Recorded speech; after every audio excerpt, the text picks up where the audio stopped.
ஊழியத்துக்கு வந்து சில ஆண்டுகளுக்கு பிறகுதான் கடமைச்சு கூட்டம் நடத்துவதற்கு ஒரு வாய்ப்பு கிடைத்தது. எனக்கு விசேஷமான அங்கீகாரம் வாங்குவதற்காக நம்முடைய தலைவர்கள் அந்தந்த கமிட்டிகளிலே உத்தரவு கேட்டு அன்று இரவு கூட்டம் முடித்த உடனே ஊழியக்காரர்கள் எல்லாரும் இந்த யாருக்கும் அனுமதி கொடுப்பது கூடாது என்று தடை சொன்ன காரணத்தினாலே சமுத்திரத்துல பேப்டிசம் கொடுத்திருக்கீங்க பாஸ்டர். நான் வந்து ஞானம் கொடுக்க வேண்டும் என்று சொல்லி பாம்பேயில போதகர் பணி அப்படின்னாவே எல்லாரும் ஒரு கனமானதாயும் உயர்வானதாயும் மேலானதாயும் தான் நாங்க பார்க்கிறோம். அவர்கள் அளவுக்கு இறங்கி போய் அவர்களை சந்தித்து பேசி பழகி ஞானம் கொடுப்பது எனக்கு கிடைத்த. உங்களுக்கு பவர்ஃபுல்லா இருக்கிறது உங்களோட கண்ணு. அவர் நடத்துகிற கூட்டங்கள், அதில் ஒழுங்குமுறை. நீங்க இந்த பெர்ஃபெக்ஷனை யார்கிட்ட இருந்து இப்படி இருக்கணும்னு சொல்லி கத்துக்கிட்டீங்க? வேலைக்காரனுக்கு வேலைக்காரனா இருந்து சொன்ன காரியத்தை சொன்னபடியே செஞ்சு வாய் விரிச்சதுல இருந்து உட்கார வச்சதுல இருந்து அந்த கூட்டத்துல வந்து சத்தியத்தை கேட்பதற்கு நாங்க வந்தோம். ஆனால் அதுக்கு முன்பதாக பொருத்தனை பண்ணி முயற்சி செய்தேன்னு வச்சாங்க. அது எந்த ஒரு வேலையா இருந்தாலும் முயற்சி செய்தது தான் வெற்றி இருக்கிறது. உங்களுக்கு எந்த பிள்ளை பெரியும், எந்த பிள்ளைக்கு நீங்க ஒரு விருப்பமான வசனம் அப்படின்னு சொல்லும் போது ரோமர் 8ஆம் அதிகாரம், சிலர் வந்து நான் இப்பொழுது கொடுக்க போகிற அறிவிப்பு என்னவென்றால் கடைசியாக நல்ல பெரிய போதர் கொடுக்கணும்னு சொல்லி அவங்க விருப்பத்தோடு இருந்தாங்க. அதுல சில இதய கடினம் உள்ளவர்கள் கூட கண்கள் இருந்து நேர் தர வடிந்து கிளாஸ் எடுத்துட்டு வாங்க அப்படின்னு சொல்லி அவங்களோட விளையாடி பேசி. பணம் இல்லாமையோ இல்ல உணவு இல்லாமையோ பட்டினியாவோ என்னைக்காவது இருந்திருக்கீங்களா பாஸ்டர்? அப்படிப்பட்ட அனுபவங்கள் மற்றவர்களுக்கு வரக்கூடாது. ஒரு தலைவரும் இந்த தலைவருமா சேர்ந்து பேச்சுவார்த்தை நடத்தி என்னை இங்கிருந்து மாற்றி அவங்க வந்து சரின்னு சொல்லி அவங்க நான் பெரிய ஒலிபெருக்கி மற்ற காரியங்கள் அந்த நாங்கள் 5 பிள்ளைகளோட வளர்ந்ததுனால எங்களுக்கும் அந்த ஆசை தான். நான் 1000 பைபிள் வாங்கி கொடுத்தா 1000 பேரை கூட்டியிருக்காரு. இந்த கூட்டங்களை பாராட்டி வந்துட்டு போனவங்க இந்த பைபிளை கொண்டு வந்து என்கிட்ட காட்டுவாங்க. நான் கையெழுத்து போட்டு அங்கே கொடுத்துருப்பேன். அப்போ 14 நாளைக்கு பிறகு அவங்க அரை சாப்பாடு சாப்பிட்டு இப்படி கொடுத்தாலும் அதை வந்து அங்கே ஏற்றுக்கொள்ள மாட்டாங்க. அந்த எக்ஸ்பென்ஸை காணிக்கையை பயன்படுத்துறது அதை கூட்டத்தை நடத்துறவருடைய பொறுப்பு. மேடையில் இடம் இருந்துச்சுன்னா அது கொஞ்சம் மெத்த போட்டு படுத்த மாதிரி அந்த தடவை வரக்கூடாதுன்னு சிலருக்கு எண்ணம் இருக்கலாம் மனசில். அந்த கூட்டத்தில் வந்து முழங்கால் போட்டு ஜெபம் பண்ணி ஒரு மகன் கிடைக்கணும்.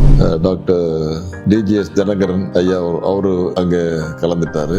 பெரிய பொறுப்புகள்ல இருந்தாலும் என்னுடைய ஊழியம் வந்து அந்த ஊழியமாகத்தான் கடைசி வரைக்கும் இருக்கும். நம்ம சபையில சேராம இருந்தாலும் இந்த கூட்டங்களை பாராட்டி நான் நினைக்கிறேன் 3 ரூபாய்க்கு குறைவா 1.5 ரூபாயோ ஏதோ தான் முக்கியமான அரசியல் பொறுப்புகள்ல இருந்தவங்களுக்கு வேண்டுமென்றே அவர்கள் ஆணும் இல்லை பெண்ணும் இல்லை விளம்பரப்படுத்தி செய்து ஆட்களை கூப்பிட்டு அது வந்து அது வீணாசையா மாறும். என்னை தாண்டதுக்காக பிரயாசப்பட்டு என்னுடைய ரைட்டு ஹேண்டில் ஒரு தட்டிட்டு போயிட்டேன். அநேக ஆண்டுகள் வேற அலுவலகம் செய்யாமல் குடும்பத்தில் பிள்ளைகளை நான் ஒரு தந்தை அப்பா என்கிற ஒரு பேருக்கு தான் இருந்தனே தவிர என்னுடைய மகள் 40-42 வயசாக இருக்கும்போது எங்கள் அப்பாவை பற்றி எல்லாரும் நல்லா சொன்னீங்க. எங்களுக்கு அப்படித்தான், நல்ல அப்பா தான்.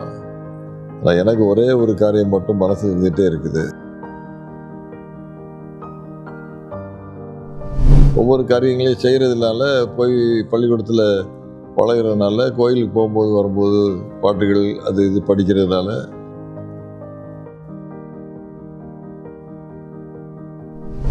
I'm Susan and the daughter of Dr. John Wilmot. Been privileged to grow up with such beautiful parents. என் பேர் வந்து ஆலன். பாஸ்டர் வில்மாட்டுக்கு மகன். தூக்கம் வராது. எங்கள் அப்பா தான் எனக்கு தாலாட்டு பாட்டு பாடி தூங்க வைப்பாங்க. They not only accepted me as their son-in-law but as their own. When my mom was in the hospital, that he and I would keep each other company in the waiting.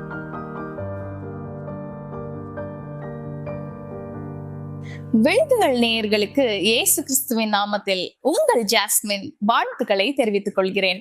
7ஆம் நாள் அட்வென்த் திருச்சபையின் ஊழியத்தில் நித்தியத்திற்கு வழிநடத்தப்பட்ட ஊழியக்காரரின் வாழ்க்கைகள் தான் வேறாகவும் விழுதுகளாகவும் காணப்படுகின்றன. அப்பேற்பட்ட ஒரு சிறப்பான வாழ்க்கையை தான் இன்றைய நாளில் நாம் பார்க்க இருக்கின்றோம். தேவன் இவரை ஊழியத்தில் பயன்படுத்திய விதம், வழிநடத்திய விதம், சத்தியத்தை இந்த உலகிற்கு உறக்கச் சொல்ல அவரை தகுதிப்படுத்தி உயர்த்திய விதம் மிகவும் ஆச்சரியமானவை. இவர் நமது திருச்சபையின் பழம்பெரும் போதகர். 22ஆம் வயதில் 1ஆம் வகுப்பு படித்த ஒரு நபரின் மகன். ஆண்டவர் அழைத்த பணி வேறு, இவர் படித்த படிப்பு வேறு. அமெரிக்க முன்னாள் ஜனாதிபதியான ஜோ பைடனிடமிருந்து வாழ்நாள் சாதனையாளர் விருது பெற்றவர்.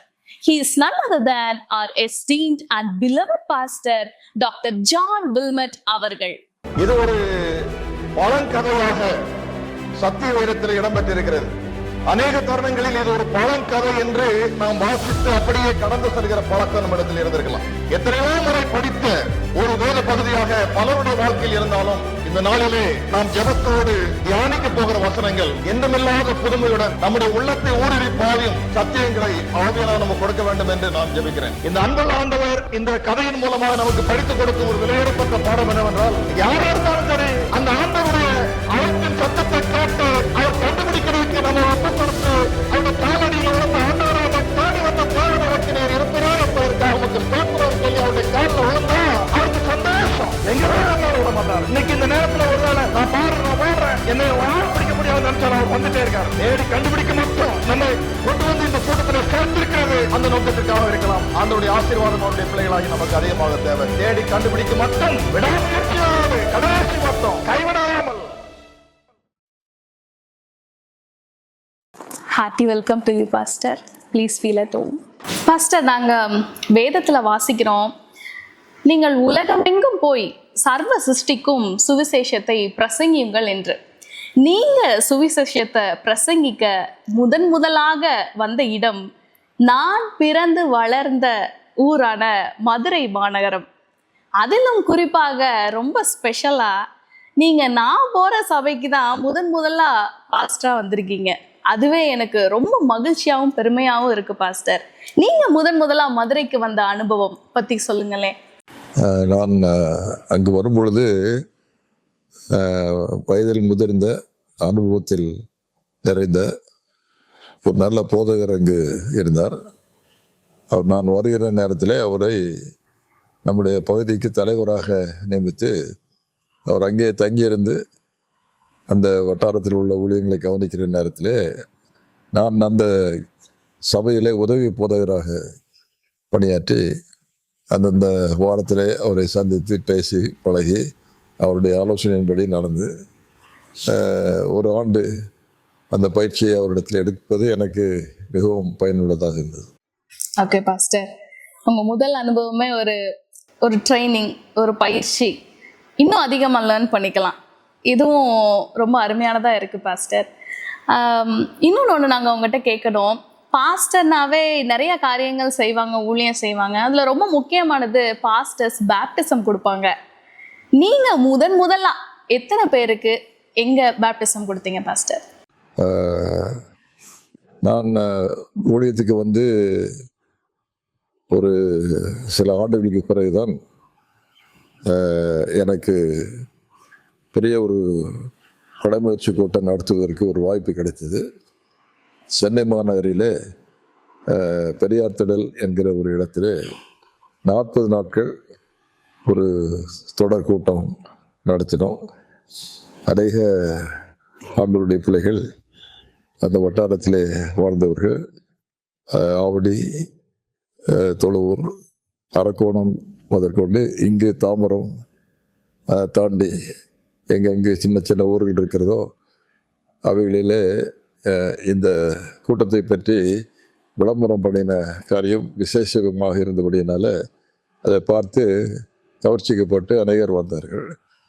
பிறகு அங்கு பாடின பாட்டு, ஒழுங்குடன் நடத்தப்பட்ட கூட்டங்கள், ஆண்டுடைய வசனத்தை போதித்து அற்புதம் ஊழியம் செய்கிற ஊழியக்காரனாக எனக்கு அங்கு வந்த அனைவருக்கும் பயனுள்ளதாக இருந்து அந்த கூட்டத்தின் இறுதியிலே ஒரு சிறிய அட்டை கொடுத்து, இந்த சத்தியத்தை ஏற்றுக்கொண்டு இந்த சபையிலே உறுப்பினர்களாக இருக்க விரும்புகிறவர்கள், ஞானம் ஒழுக்க எடுக்க விரும்புகிறவர்கள், நீங்கள் உங்களுடைய அடையாளத்தை அதில் போடலாம்.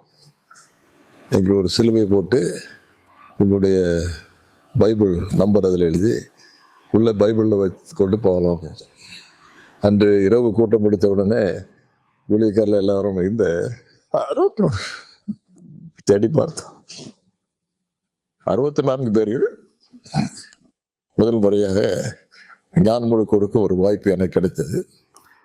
அப்பொழுது எனக்கு விசேஷமான அங்கீகாரம் வாங்குவதற்காக நம்முடைய தலைவர்கள் அந்தந்த கமிட்டிகளிலே உத்தரவு கேட்டு அந்த ஞானமுழுக்கு ஆராதனையை நடத்தினோம்.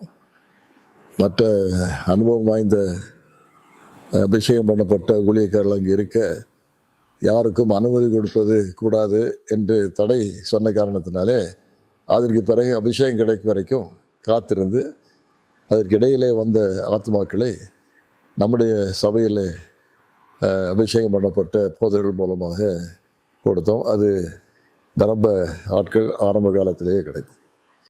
பாஸ்டர், எப்பயுமே முதல் பிறந்த நாள், முதல் திருமண நாள், இது எல்லாமே ரொம்ப ரொம்ப ஸ்பெஷல். அதே போல் நீங்கள் முதலாக கொடுத்த பேப்டிசமை பற்றி சொல்கிறப்ப ஒரு ஆனந்த கண்ணீர், அதுவும் எங்களுக்கு உங்களோடு இணைந்து ஆண்டவரை நாங்கள் மகிமைப்படுத்துறதுக்கு ஒரு காரியமாக இருக்குது பாஸ்டர். இன்னும் நான் உங்கள்கிட்ட முக்கியமாக இதை பற்றி ஒன்று கேட்கணும். பாஸ்டர்ஸ் அப்படின்னா சர்ச்சில் ஒரு சின்ன தொட்டியில் ஞானஸ்நானம் கொடுத்து பார்த்துருக்கேன். அதுக்கப்புறம் இன்னும் ஒரு மேலே போகணுன்னா ஆறுகளில் அப்படி கொடுத்தும் நான் பார்த்துருக்கேன். ஆனால் நீங்கள் ஒரு நபருக்கு சமுத்திரத்தில் பேப்டிசம் கொடுத்துருக்கீங்க பாஸ்டர்.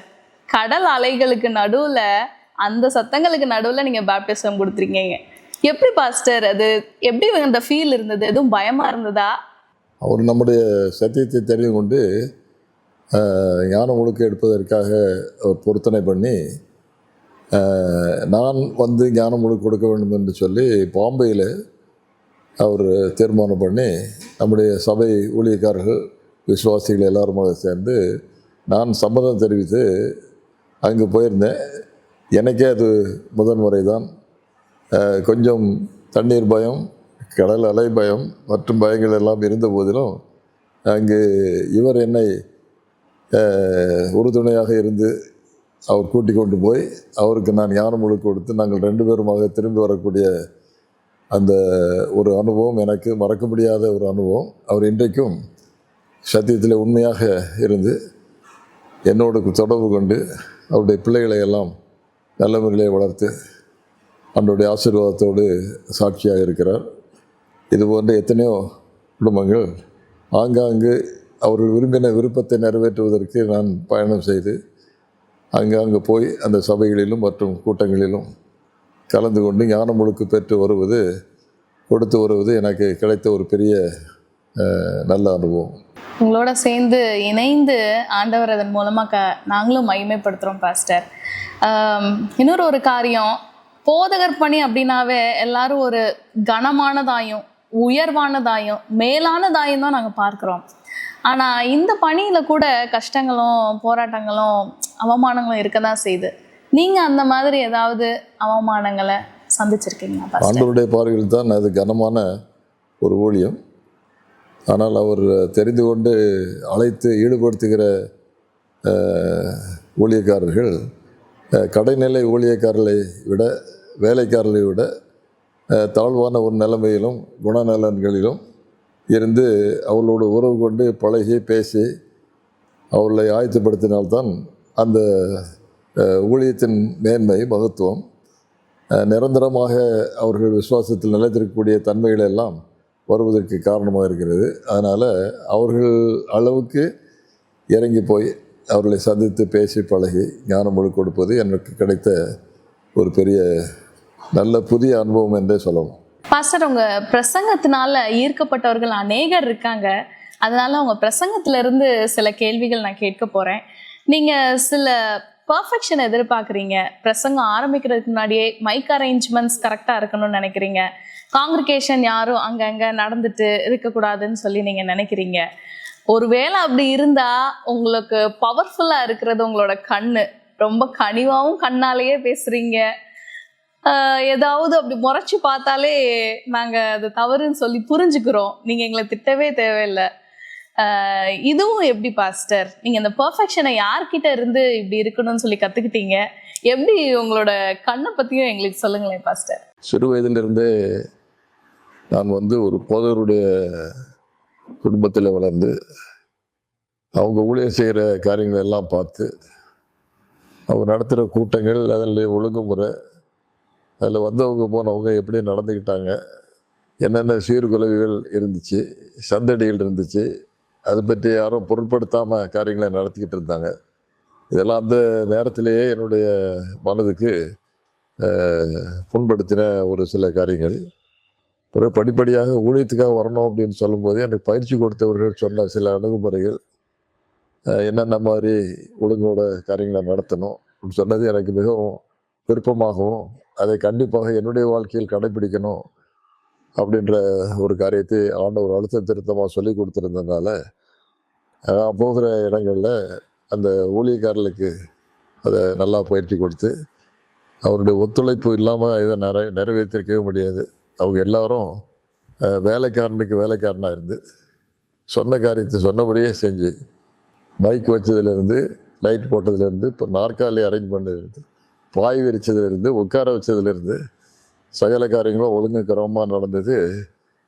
வந்த அந்த கூட்டத்தில் கலந்து கொண்ட மக்களுக்கு அது ஒரு பெரிய கவர்ச்சியாக இருந்தது. எந்த இடத்துலையும் இல்லாத ஒரு காரியம் அங்கே இருந்தது.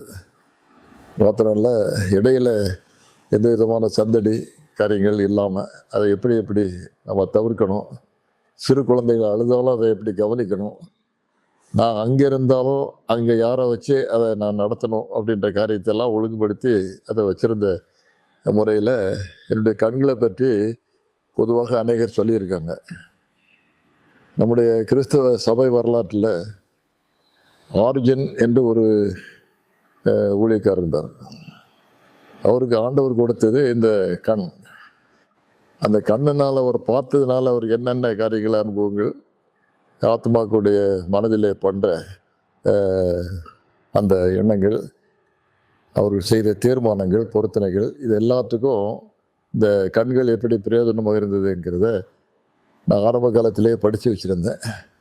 அதே மாதிரி சிலர் என்னை பார்த்து நான் செய்கிற அணுகுமுறைகளை கவனித்து எனக்கு சொல்லும்போது இது இன்னும் கொஞ்சம் உன்னிப்பாக அதை கடைப்பிடிக்கணும் அப்படின்னு சொல்லி அதை வச்சு ஆண்டவர் இந்த கை கால் மற்ற இடங்களை அசைச்சு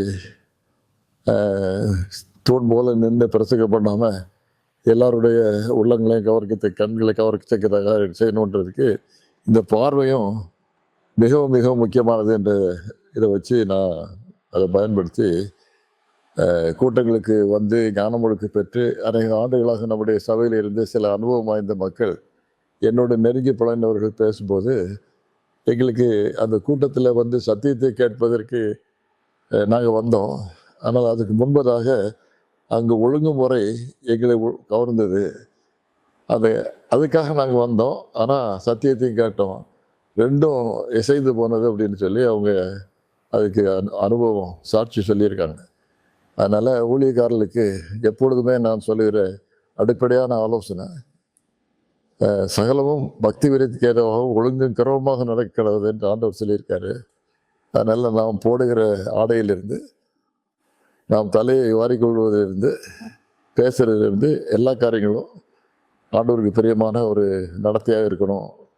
இதுதான் ஒரு நல்ல ஊழியக்காரனுடைய அனுபவம் என்று நான் நம்புகிறேன். அதை கடைபிடிக்கிறவர்கள், என்னை பார்த்து கடைபிடித்தவர்களும் இருக்கிறார்கள், ஆலோசனையை கேட்டு நடக்கிறவர்களும் நிறைய பேர் இருக்கிறார்கள். நிச்சயமா பாஸ்டர், நிச்சயமாவே இன்றையிலிருந்து நாங்களும் கடைபிடிப்போம். ஒழுங்கா இருக்கணும், சரியா இருக்கணும்னு நீங்க விரும்புறீங்க. அது மிக சிறந்த ஆலோசனை பாஸ்டர். அதை நாங்க நிச்சயமா கர்த்தருடைய பலத்தினால கடைபிடிப்போம். இன்னொரு ஒரு முக்கியமான கேள்வி, இந்த காலத்து பிரசங்கிமார்கள் ப்ரொஜெக்டர்ல பவர் பாயிண்ட் ப்ரெசன்டேஷன் இப்படி ஸ்க்ரீனில் பெருசாக பிக்சர்ஸ்லாம் போட்டு காட்டி அந்த மாதிரிலாம் செஞ்சு பிரசங்கம் செய்கிறாங்க. ஆனால் நீங்கள் அந்த காலத்தில் இருந்தே நோட்ஸ் எல்லாம் வச்சிருக்கீங்க, ஆனால் ஒரு தடவை கூட அந்த குறிப்புகளை பார்த்து நீங்கள் பிரசங்கம் செஞ்சதே கிடையாது. எப்படி பாஸ்டர், இது நீங்கள் முதல் முறை பிரசங்கம் செய்ததுல இருந்தே இந்த மாதிரி தானா, இல்லை நீங்கள் இடையில ஏதோ நீங்கள் கற்றுக்கிட்டதுனாலயா? எங்களுக்கு பயிற்சி கொடுத்த ஆசிரியர்கள், போதகர்கள் இதை வலியுறுத்தி எங்களுக்கு படித்து கொடுத்தாங்க. அதை கடைப்பிடிக்க முடியாத ஒரு கடினமான காரியம். ஆனால் நான் பழகின 2-3 நல்ல போதகர்கள், வெளிநாட்டிலிருந்து நம்முடைய நாட்டில் வந்து ஊழியம் செய்து வந்தவர்கள், அதே விதமாக பைபிளும் கையுமாக எழும்பி நின்று 1 மணி நேரம் வேறு எந்த காரியத்தையும் பார்க்காமல் வந்திருக்கிற விசுவாசிகளை பார்த்து சத்தியத்தை கவர்ச்சிகரமாக எடுத்து சொல்லும் அந்த பழக்கம்லாம் இருந்துச்சு. அவர்கள் எப்படி இந்த பழக்கத்தை கொண்டு வந்தார்கள் என்று நான் தனியாக அவர்களிடத்தில் பேச்சு நடத்தி அல்லது அவர்களை பற்றி நல்ல தெரிந்து வைத்திருந்தவர்களிடத்தில் விசாரித்து கேட்கும்போது அவர்கள் மேடையில் வந்தோம் பேசணும் அப்படின்னு இருந்தது கிடையாது. அந்த வாரத்தில் எப்படியாவது ஒரு 6-7 தடவை இந்த முழு பிரசங்கத்தையும் ஒரு மூலையிலோ அல்லது ஒரு அறையிலோ அல்லது காட்டிலோ ஒரு பூங்காவிலோ அநேகர் வந்து ஒரு சிலர் எனக்கு தெரிந்தவர்கள் கடற்கரையில் நின்று 1 மணி நேரம் அந்த பிரசங்கத்தை செய்து பழகி கடற்கரைக்கு மேலாக அந்த சத்தம் அவர்களுக்கு கேட்குது அப்படின்றது தெரிஞ்சு அதே மாதிரி இங்கே வந்து பேசணும் அப்படின்னு சொல்லியெல்லாம் பொருத்தனை பண்ணி முயற்சி செய்தேன்னு வச்சாங்க. அது எந்த ஒரு வேலையாக இருந்தாலும் முயற்சி செய்தது தான் வெற்றி இருக்கிறது. இதில் பிரசங்கம் என்று சொல்லும்போது கண்டிப்பாக அந்த முயற்சி இருக்கணும். புதன்கிழமையே அந்த வெள்ளிக்கிழமை ஓய்வு நாள் ஆராதனையிலே சொல்ல வேண்டிய காரியங்களை மனதில் அதை திட்டமாக வைத்து அதற்கு பிறகு தான் மேடையில் ஒரு ஒழுங்குபடுத்தி அதை ஒரு கட்டித்திட்டமாக வாழ்க்கையில் கடைப்பிடிச்சதுனால காலகட்டத்தில் அது சுருக்கமான நேரத்தில் அதை பதிவு செஞ்சு நம்ம எப்பொழுதும் போல் பேசுகிறதுக்கு ஒரு வாய்ப்பு கொடுத்தார். ஆண்டவருக்கே மகிமை உண்டாவதாக. இப்படி ஒரு ஞாபக சக்தி, உங்களுடைய முயற்சி, உங்களுடைய பழக்கங்கள் எல்லாமே எங்களுக்கு ஒரு அட்மைரபிளாக இருக்குது பாஸ்டர். அதுக்காக நான் ஆண்டவரை ஸ்தோத்திரிக்கிறேன். பாஸ்டர், நீங்கள் ரொம்ப அருமையாக பிரசங்கம் செய்வீங்கன்னு எல்லாருக்குமே தெரியும். இதில் ஒரு முக்கியமான கேள்வி, எந்த வசனத்தை வைத்து நீங்கள் அதிகமான முறை பிரசங்கம் செஞ்சுருக்கீங்க? எந்த பிரசங்கத்தை அடிக்கடி நீங்கள் பிரசங்கம் செஞ்சுருக்கீங்க? இதை எங்களுக்கு சொல்லுங்கள் பாஸ்டர். பிரசங்கம் சில வசனங்களின் அடிப்படையில், அதிகாரத்தின் அடிப்படையில் அடிக்கடி பிரசங்கம் பண்ணணுன்ற ஆர்வம் ஒரு பக்கம் இருக்கும். அதை செய்யக்கூடிய நேரத்தில் இதை கேட்டவர்கள் அங்கே இருந்தால் அதை செய்யக்கூடாது அப்படின்ற ஒரு விருப்பம், ஒரு பொருத்தனை இருந்தது. பிரசங்கத்தை அதிகமாக விரும்பி கேட்கணும் அப்படின்றவங்க இன்றைக்கு நம்ம அவருடைய பிரசங்கத்தை கேட்க போவோம், அவர் வந்து செய்த பிரசங்கத்தை பண்ண மாட்டார், புதுசாக ஏதாவது சொல்லுவார், நமக்கு நல்லாயிருக்கும் அப்படின்னு சொல்லி அநேகர் வருவாங்க. இதெல்லாம் அடிப்படையாக வச்சு நான் பொதுவாக ஒரு குறிப்பிட்ட வசனத்தையோ அல்லது அதிகாரத்தையோ நான் வைத்து அதை எனக்கு விருப்ப பாடமாக நான் பயன்படுத்தினது கிடையாது. அதே சமயத்தில் எனக்கு என்ன அதிகாரம் பிடித்தோம், என்ன பிரசங்கம் பிடித்தோம், என்ன வசனம் வச்சு நீங்கள் பிரசங்கம் பண்ணியிருக்கீங்க அப்படின்னு கேட்கும்போது நான் 5 பிள்ளைகள் வளர்த்து கொண்டிருக்கிற தாயிடத்தில் போய் உங்களுக்கு எந்த பிள்ளை பிரியம், எந்த பிள்ளைக்கு நீங்கள் அடிக்கடி அனைத்து முத்தம் கொடுப்பீங்க அப்படின்ற கேள்வி கேட்டால் அந்த தாய்க்கு உத்தரவு சொல்வதற்கு திக்குமுக்காடுவாங்க. எல்லா குழந்தையும் தாய்க்கு பிரியம்தான். ஒரு வேதத்தை போதிக்கிற ஒரு போதவருடைய வாழ்க்கையில் எந்த வசனமும் குறிப்பாக அது தங்க வசனமாக இருக்கக்கூடாது. அதே சமயத்தில் தங்க வசனமாகத்தான் இருக்கும். ஒரு பிரசங்கம் தான் பிடித்தமான பிரசங்கமாகவும் இருக்கும். அதை சில இடங்களில் அடிக்கடி நான் பிரசங்கம் செய்திருக்கிறேன். தானியேல் புத்தகம் எனக்கு ரொம்ப பிடித்தம்.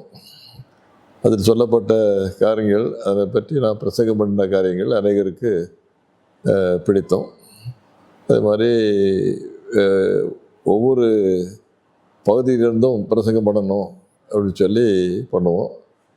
ஒரு விருப்பமான வசனம் அப்படின்னு சொல்லும்போது ரோமர் 8ஆம் அதிகாரம் 28வது வசனம், அன்றையும் அவருடைய தீர்மானத்தின்படி அழைக்கப்பட்டவர்களாய் தேவனிடத்தில் அன்பு கூறுவர்களுக்கு சகலமும் நன்மைக்கு ஏதுவாக நடக்கிறது என்று அறிந்திருக்கிறோம் அப்படின்னு சொல்லி அதை எவ்வளோ நேரம் பிரசங்கம் பண்ண முடியுமோ அதை பிரசங்கம் பண்ணுறதுக்கு அந்த 8ஆம் அதிகாரத்தில் இருந்தே அதை யார் யார் எங்கெங்கே எப்பப்போ அதை பற்றி சொல்லியிருக்கிறாங்கன்றதெல்லாம் அதை கருத்தோடு வாசித்து அதை இதில் சேர்த்து இப்படி அதை அரங்கேற்றுறது என்னுடைய பழக்கமாக இருந்திருக்கு.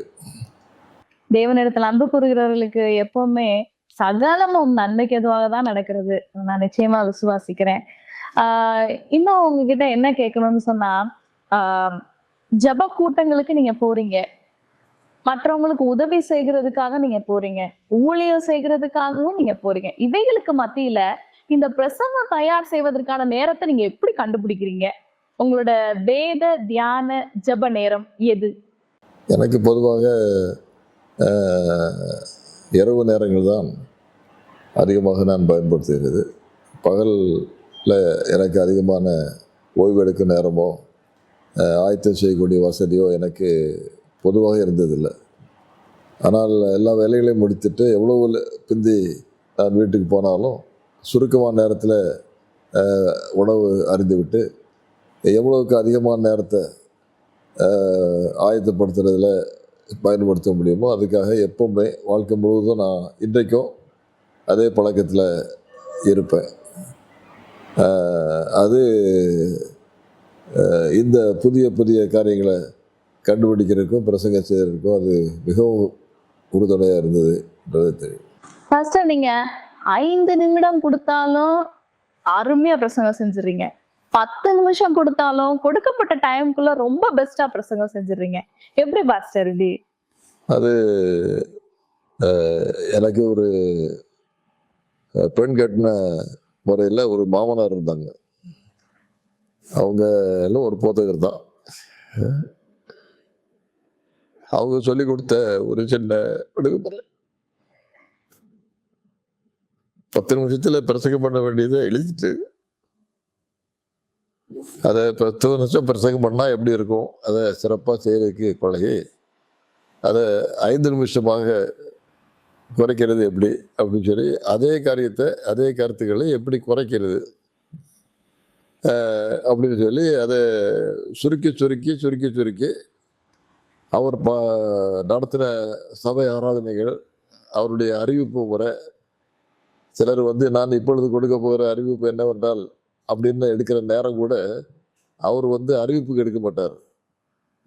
அவ்வளவு சுருக்கமாக, ரத்தின சுருக்கமாக காரியங்களை பேசி அவர் செஞ்சு அதை வாரத்தில் பிரசங்கத்தை எழுதும்போது எழுதி சுருக்கி சுருக்கி அதை பண்ணுற ஒரு பழக்கம் ஒரு இடத்துல இருந்தது. அது எனக்கு மிக விருப்பமான ஒரு பழக்கமாக இருந்துச்சு. அதனால் எவ்வளவுக்கு அதிகமாக பிரசங்கம் பண்ணாலும் முடியும், குறைவாக பண்ணாலும் முடியும்.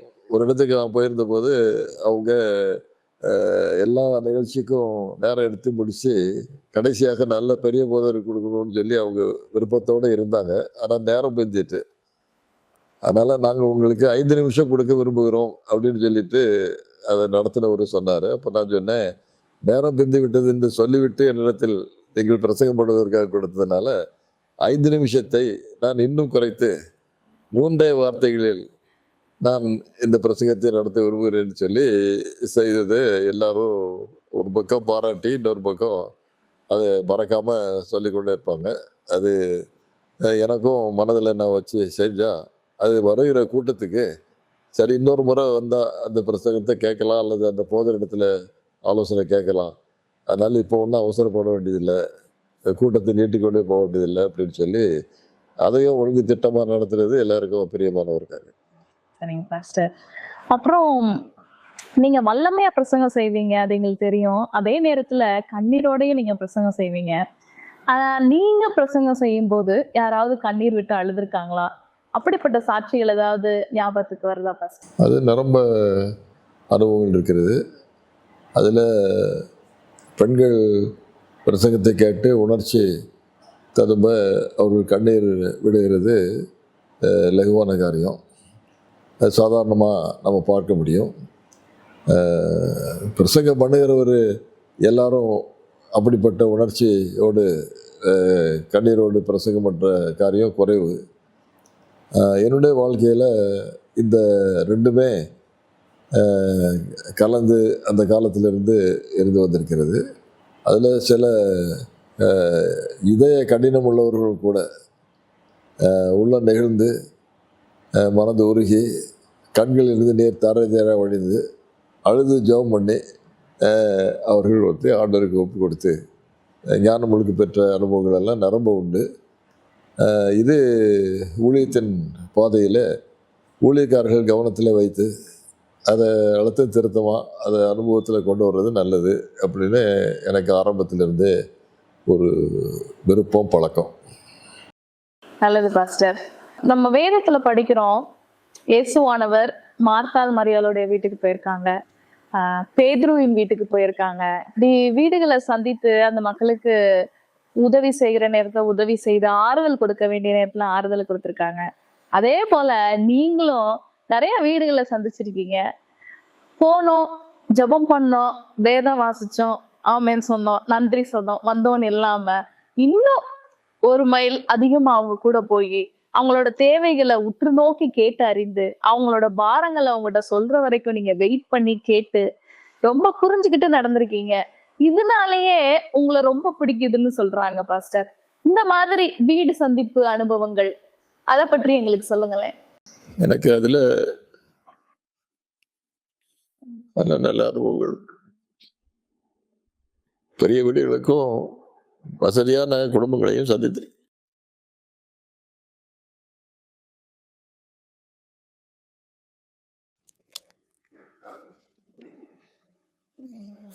தாழ்வான ஏழை குடும்பங்கள் சந்திச்சு. ஒரு போதையர் வந்துட்டாருன்னு சொல்லி அவருக்கு உபசரிப்பு கொடுப்பதற்கு எல்லாரும் விரும்புவாங்க. எனக்கு அந்த உபசரிப்பு பெருசா தெரியறதில்லை. தண்ணீர் கொடுத்தாலும் போதும் அப்படின்னு தான் இருப்பேன். நான் தண்ணீருக்கு பதிலாக பால் கொடுக்கணும் அல்லது ஒரு கூல்ட்ரிங்க் கொடுக்கணும் அப்படின்னு அந்த காலத்திலிருந்தே எல்லாருக்கும் தெரியும். சில வீடுகளில் எனக்கு கிடைத்த அனுபவத்தை மறக்கவே முடியாது. ஒரு சின்ன அனுபவத்தை மட்டும் நான் சொல்லாமலும் இருக்க முடியாது. ஒரு வீட்டுக்கு போன போது அவங்க எனக்கு உபசரிப்புக்காக கடையில் ஒரு கூல்ட்ரிங்க் வாங்கணும் அப்படின்னு தெரியும். யார் அனுப்புறது? அந்த அம்மா போக முடியாது, ஐயா இல்லை, பிள்ளைகளெல்லாம் அங்கங்கே 3-4 பேர் இருக்காங்க. அவங்கெல்லாம் கொஞ்சம் கொஞ்சம் வளர்ந்தவங்க. அதில் ஒரு மகனை கூப்பிட்டு, அம்மா ஒரு காசு, அந்த காலத்தில் கூல்ட்ரிங்க்கு வாங்குறது இல்லை, அதை கொடுத்து பழக்கமும் இல்லை, அந்த அளவுக்கு வசதியும் இல்லை. ஆனால் போதையர் வந்திருக்காருன்னு சொல்லி அவருக்கு கூல்ட்ரிங்க் கொடுக்கணும்னு விரும்புகிறாங்க. எனக்கு அது மதிப்பு தான், ஆசை தான். ஆனால் அதை வாங்குறதுக்கு பையனை அனுப்பும்போது அந்த பையன் அதை வாங்கி கொண்டு வரும்போதே அதை இவருக்கு கொடுக்கறதுக்கு பதிலாக நான் கொஞ்சம் ருசி பார்த்தா நல்லா இருக்குமே அப்படின்ற எண்ணத்தோட அந்த சிறுவன் வருகிறது எனக்கு நல்லா தெரியும். ஏன்னா நானும் சிறுவனாக வளர்ந்தது தானே. அவனை பார்த்துட்டே வர்றதை கவனித்து வீட்டில் வந்த உடனே எனக்கு அவங்க உடனே அதை கொடுக்கறதுக்கு விரும்புவாங்க. அப்போ நான் சொல்லுவேன், நான் குடிக்க போனால ஒரு காரியத்தை நான் சொல்ல போகிறேன் அப்படின்னு சொல்லி, அங்கே 3 பேர் பிள்ளைகள் இருந்தால் 3 பேரும் ஒரு சின்ன கிளாஸ் எடுத்துகிட்டு வாங்க அப்படின்னு சொல்லி அவங்களோட விளையாடி பேசி, ஆமாம் ஆமாம் வேண்டாம் வேண்டாம் வேண்டாம்னு சொல்லுவாங்க. அதெல்லாம் வேண்டாம் வேண்டாம்லாம் இருக்கட்டும், யாருக்கு கூல்ட்ரிங்க் தெரியும் அப்படின்னு அவங்ககிட்ட கேட்டு அவங்களுக்கு நேராக பழகி அடுத்த விவரம் வீட்டுக்கு வரும்போது இவர் வந்தால் நல்லாயிருக்கும் அப்படின்ற மாதிரி ஒரு சூழ்நிலையை உருவாக்கி எல்லாரும் கொஞ்சம் கொஞ்சம் கொடுத்து அவங்க குடித்த பிறகு நான் குடிச்சிட்டு போன பழக்கம் இருக்குது. குழந்தைக்கு வச்சுருந்த பாலை எடுத்து எனக்கு சூடு பண்ணி கொடுத்துருவாங்க. எனக்கு தெரியும் அந்த வசதி அந்த குடும்பத்தில் இல்லை, அது அந்த குழந்தைக்கு உள்ள பால்ன்றது தெரியும். அது பிறகு போய் வாங்குறதுக்கோ அந்த வசதியோ என்ன நேரமோ எப்படி எப்படி இருக்குன்றதெல்லாம் எனக்கு ஆண்டவர் அந்த காலத்திலேயே படித்து கொடுத்துருந்தாரு. அதனால் பாலை வாங்குவேன், குடிங்க குடிங்கன்னு சொல்லுவாங்க. அந்த அம்மா எங்கே போகும்போது அதை பத்திரமா எடுத்து பக்கத்தில் சேர்கிட்ட வச்சுட்டு அந்த குழந்தை குடிக்கணும்.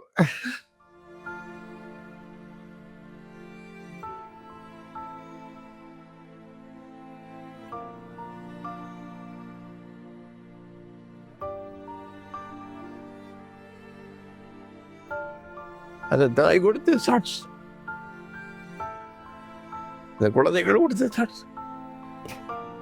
ஆண்டவர் சொல்லி கொடுத்தாரு, நீ போகும்போது வீடுகளில் சந்திக்கும் போது ஜெபம் பண்ணும்போது அவ சுற்றி பார்க்கணும்.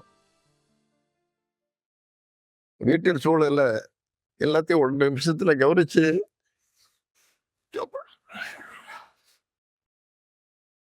எடுத்துட்டு போயிரு ஒரு மூலையில ஒரு சாக்கு பண்டல் மாதிரி இருக்கு. திடீர்னு அசையுது. நான் இங்கிருந்து பேச்சு கொடுத்து பழகும் போதே என்ன அது சாக்கு இருக்குது, அதுல பிராணி ஏதோ இருக்குதா அல்லது யாருன்னு பார்த்து எனக்கு ஒரு தூண்டுதல். யார் அங்க, என்னது இதுன்னு கேட்டேன். சொன்னாங்க, அந்த வயசான ஒரு தாத்தா அங்கே படுத்திருக்காரு. குளிருக்கு ஒரு சாக்கை போட்டு மூடி அந்த வீட்டினுடைய வசதியின் அடிப்படையில் படுக்க வச்சிருக்காரு.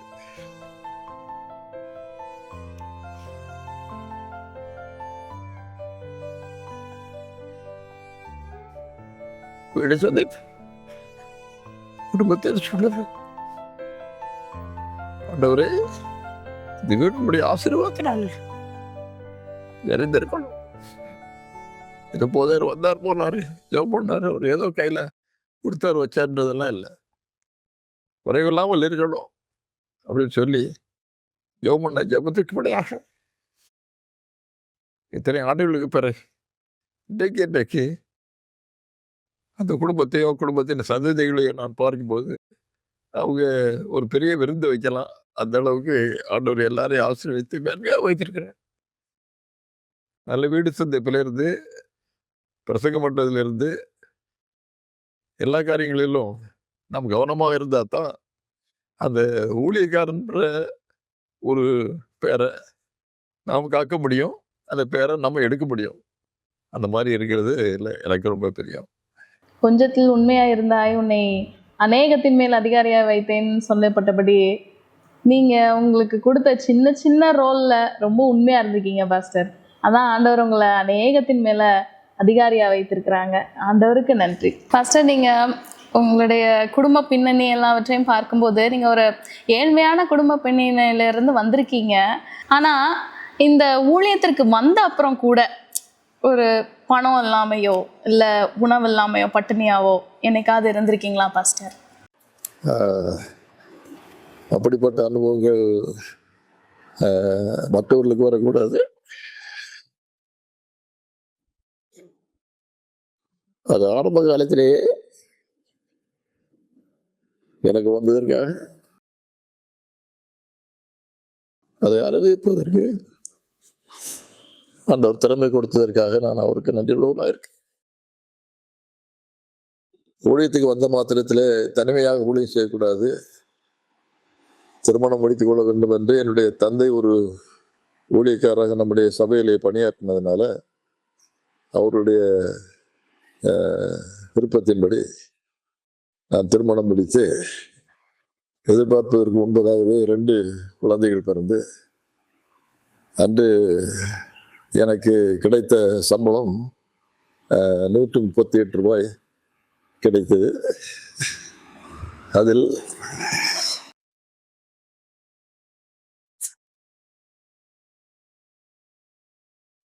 ஆண்டவருக்கு செலுத்த விட்டு தசமத்தை எடுத்து வைத்து ஊழியக்காரராக எங்களுக்கு ஒரு சிறிய வீடு கொடுத்து ஆதரித்த காரணத்தினால அந்த வீட்டுக்காக சம்பளத்தில் ஒரு 10 பகுதி கொடுக்கணும். அந்த 10% கொடுத்து விட்டு ஸ்பைசர் கல்லூரியிலே படித்து முடித்து வருகிற நேரத்தில் 1000 ரூபாய் கடன் இருந்தது. அந்த கடனுக்காக ஒரு 10% பிடித்து விட்டு மீதமான தொகையை அனுப்பி கொடுப்பார்கள். உண்மையாகவே எவ்வளவு சிக்கனமாக பிள்ளைகளை வளர்க்க வேண்டும் என்று விரும்பினாலும் அநேக தருணங்களிலே 3வது வாரத்திலேயே பண கஷ்டங்கள் ஏற்பட்டு பிள்ளைகளுக்காக அலைமோதி என்னுடைய மனைவி நானும்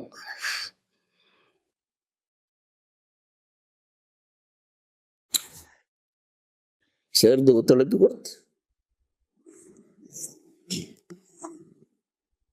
கஷ்டங்கள் மத்தியில் ஊழியத்தை மகிழ்ச்சியோடு செய்வதற்கான ஒரு வழியை ஒத்து கொடுத்து நல்ல சபைகளையும் விசுவாசிகளையும் ஊழியத்தின் அனுபவங்களை கொடுத்து ஆதரித்தார். அந்த மனைவியும் பிள்ளைகளையும் ஆதரிப்பதற்கு மனைவியுடைய பெற்றோர்கள், நான் ஊழியம் செய்த ஆரம்ப காலத்திலே பக்கத்தில் இன்னொரு சபையிலே அவர்களும் ஊழியக்காரர்களாக இருந்தார்கள். அவர்களுக்கு கிடைத்த வருமானத்திலே அவர்கள் பெற்றெடுத்த இது போன்ற 5 பெரிய பிள்ளைகளை வளர்த்து வருகிற நேரத்தில் எங்கள் பிள்ளைகளுக்கும் அவ்வப்போது உதவி செய்து வீரமாக நாங்கள் எங்களுடைய பொருளாதார காரியங்களை கவனித்தோம். ஆண்டவர் எல்லாவற்றுக்கும் எல்லாமாக இருந்து அதை குறைவெல்லாம் நிறைவாக்கி. பாஸ்டர், சென்னையில முக்கியமான இடங்கள் நிறைய இருக்கு. அதுல ஒண்ணு அந்த பெரியார் திடல். நீங்க சொன்னது போல இந்த பெரியார் திடல்னு சொன்ன உடனே எங்களுக்கு என்ன ஞாபகம் வருதுன்னா, அந்த 40 நாள் தொடர் படை முயற்சி கூட்டங்கள் தான் எங்களுக்கு ஞாபகத்துக்கு வருது. இந்த கூட்டங்களுக்கு ரொம்ப அடித்தளமா அமைந்தது ஒரு ஊர். அந்த ஊர் பேர் நான் சொல்றேன், அது கோயம்புத்தூர்னு நினைக்கிறேன். நீங்க கோயம்புத்தூருக்கு ஒருத்தங்க வந்து உங்களை விசிட் பண்ணியிருக்காங்க. அந்த நேரத்துல நீங்க வெஸ்பர் சர்வீஸ்ல இருந்திருக்கீங்க, ஓய்வு நாள் ஆரம்ப ஆராதனையில. அப்பா அவங்க உங்களை வந்து பார்த்துருக்காங்க. இது எல்லாம் பற்றியும் எங்களுக்கு நீங்க சொல்றீங்களா பாஸ்டர்? அமெரிக்காவில் போய் படிச்சுட்டு வரக்கூடிய வாய்ப்பு கிடைச்சிச்சு. படித்து முடித்த பிறகு முக்கியமான இடங்கள்ல என்னைய ஊழியத்தில் வைக்கணும் அப்படின்றது சில தலைவர்களுக்கு பிரியம். நான் இளமையாக இருந்ததுனால, அனுபவம் வாய்ந்த ஆட்கள் அங்கங்கே இருந்ததுனால அப்படி உடனே நம்ம செய்யக்கூடிய வசதி இல்லை அப்படின்ற மாதிரி அங்கலாய்ப்பு தலைவர்கள் இருந்துச்சு. நான் சொன்னேன், நீங்கள் எங்கேயாவது ஒரு இடத்துல நீங்கள் என்னை போட்டு ஊழியத்துக்கு நீங்கள் அனுப்புங்க, போதும், நான் ஊழியம் செய்கிறத தான் விரும்புகிறேன் அப்படின்னு சொல்லி என்னை கோயம்புத்தூரில் போட்டாங்க. அங்கே போன இடத்துல நான் வந்து ஒரு வருஷத்துக்கு குறைய தான் இருந்தேன். அங்கே உள்ள சில விசுவாசிகள் எல்லாருமா சேர்ந்து அவங்கள உற்சாகப்படுத்தி நாங்கள் எல்லாருமா சேர்ந்து இடத்துக்கு போய், எனக்கு அந்த இடத்துக்கு அனுப்புகிறோமே அப்படின்னு சொல்லி வருத்தத்தோடு அனுப்பின தலைவர் வந்து மற்றவங்களுக்கு கொடுக்கறத விட எனக்கு ஒரு 1000 ரூபா கூட கொடுத்து அங்கே ஒரு படமுயற்சி கூட்டம் நடத்துங்க அப்படின்னு சொன்னாங்க. நான் ரொம்ப சந்தோஷத்தோடு ஏற்றுக்கிட்டு அங்கே போய் ஒரு படமுயற்சி கூட்டம் நடத்தோம். இதே மாதிரி 40 நாள் அங்கே தான் முதல்ல நடத்துனது, அமெரிக்கா போய் படிச்சுட்டு வந்த பிறகு. அப்போ அங்கே நான் வந்து 44 பேருக்கு அந்த ஆண்டில் நாங்கள் இருந்த காலத்தில் ஞானஸ்தானம் கொடுத்தோம். அப்போ இதை பற்றி ஊழியத்தை கவனிக்கிற பொறுப்பு வைத்திருந்த தமிழ்நாட்டில் உள்ளவங்க, இன்னொருத்தர் வெள்ளைக்காரர், அவர் பெங்களூரில் யூனியன் ஆஃபீஸில் இருந்தார். அவர் கேள்விப்பட்டு இது எப்படி நடத்துகிறாரு, எல்லா இடத்துலையும் இந்த மாதிரி இல்லையே அப்படின்னு சொல்லி பார்க்கறதுக்காக வரும்போது அவர் சொல்லாமல் கொள்ளாமல் கோயம்புத்தூர் ரயில்வே ஸ்டேஷனில் இறங்கி வெள்ளிக்கிழமை ஆராதனை நடத்துறதுக்கு நான் வந்து இப்போ மாதிரியே கருப்பு கோட்டு டை எல்லாம் கட்டி ஆராதனைக்கு போயிருக்கேன். எல்லாரையும் வரவேற்றிருக்கேன். எல்லோரும் ஓடி ஓடி ஓடி வர்றாங்க. சின்ன இடம் தான் இருந்தது. அந்த இடத்துல அவர் வந்து பார்த்தது உடனே அவருக்கு ரொம்ப சந்தோஷம். அவரை பிரசங்கம் பண்ண சொன்னேன், நான் மொழிபெயர்த்தது அதை விட அவருக்கு சந்தோஷம். இப்படி கொஞ்சம் பழக்கத்தில் அவர் உடனே எல்லாருமா பேசி எப்படியாவது சென்னைக்கு அவரை கொண்டு போய் ஒரு பெரிய கூட்டம் நடத்தணும் அப்படின்னு சொல்லி திட்டம் பண்ணி, டிவிஷனில் இருந்த ஒரு தலைவரும் இந்த தலைவருமா சேர்ந்து பேச்சுவார்த்தை நடத்தி என்னை இங்கேருந்து மாற்றி இங்கே சென்னைக்கு கொண்டு வந்தாங்க. அப்படி தான் அந்த ஊழியம் ஆரம்பிச்சு. பாஸ்டர், நிறைய ஃப்ரீ இந்த நாட்கள்ல கொடுக்குறாங்க. இலவசம்னு சொல்லி எல்லாம் இலவசமா கொடுக்குறாங்க. ஆனா நீங்க அந்த கூட்டங்கள்ல வேதாகமத்தை இலவசமா கொடுத்துருக்கீங்க. எப்படி உங்களுக்கு வேதாகமத்தை கொடுக்கணுன்ற சிந்தனை வந்தது? இல்ல அதற்கு பின்னாடி எதுவும் பர்பஸா எதுவும் காரணங்கள் இருக்கா? என்ன பாஸ்டர்? அன்றைக்கு எல்லாருக்கும் கோயிலுக்கு போகும்போது ஒரு பைபிள் கொண்டு போகணுன்ற ஆசை. நாங்கள் 5 பிள்ளைகளோட வளர்ந்ததுனால எங்களுக்கும் அந்த ஆசை தான். 5 பிள்ளைகளுக்கும் பைபிள் வாங்கி கொடுத்து கோயிலுக்கு கூட்டிகிட்டு போகிற அளவுக்கு பொருளாதார வசதி இல்லாமல் எங்கள் குடும்பம் இருந்துச்சு. அதை மாதிரி எத்தனையோ குடும்பங்கள் இருந்தது. அப்போ எனக்கு ஞானஸ்தானம் எடுக்கிறவங்களுக்கு ஒரு வேதம் கொடுக்கப்படும் அப்படின்னு சொல்லி கொடுப்பாங்க. அது பின்னால் உள்ள காலத்தில் நான் பார்த்துருக்கேன். எல்லாருக்கும் அது ரொம்ப பிடித்தமான ஒரு காரியம்.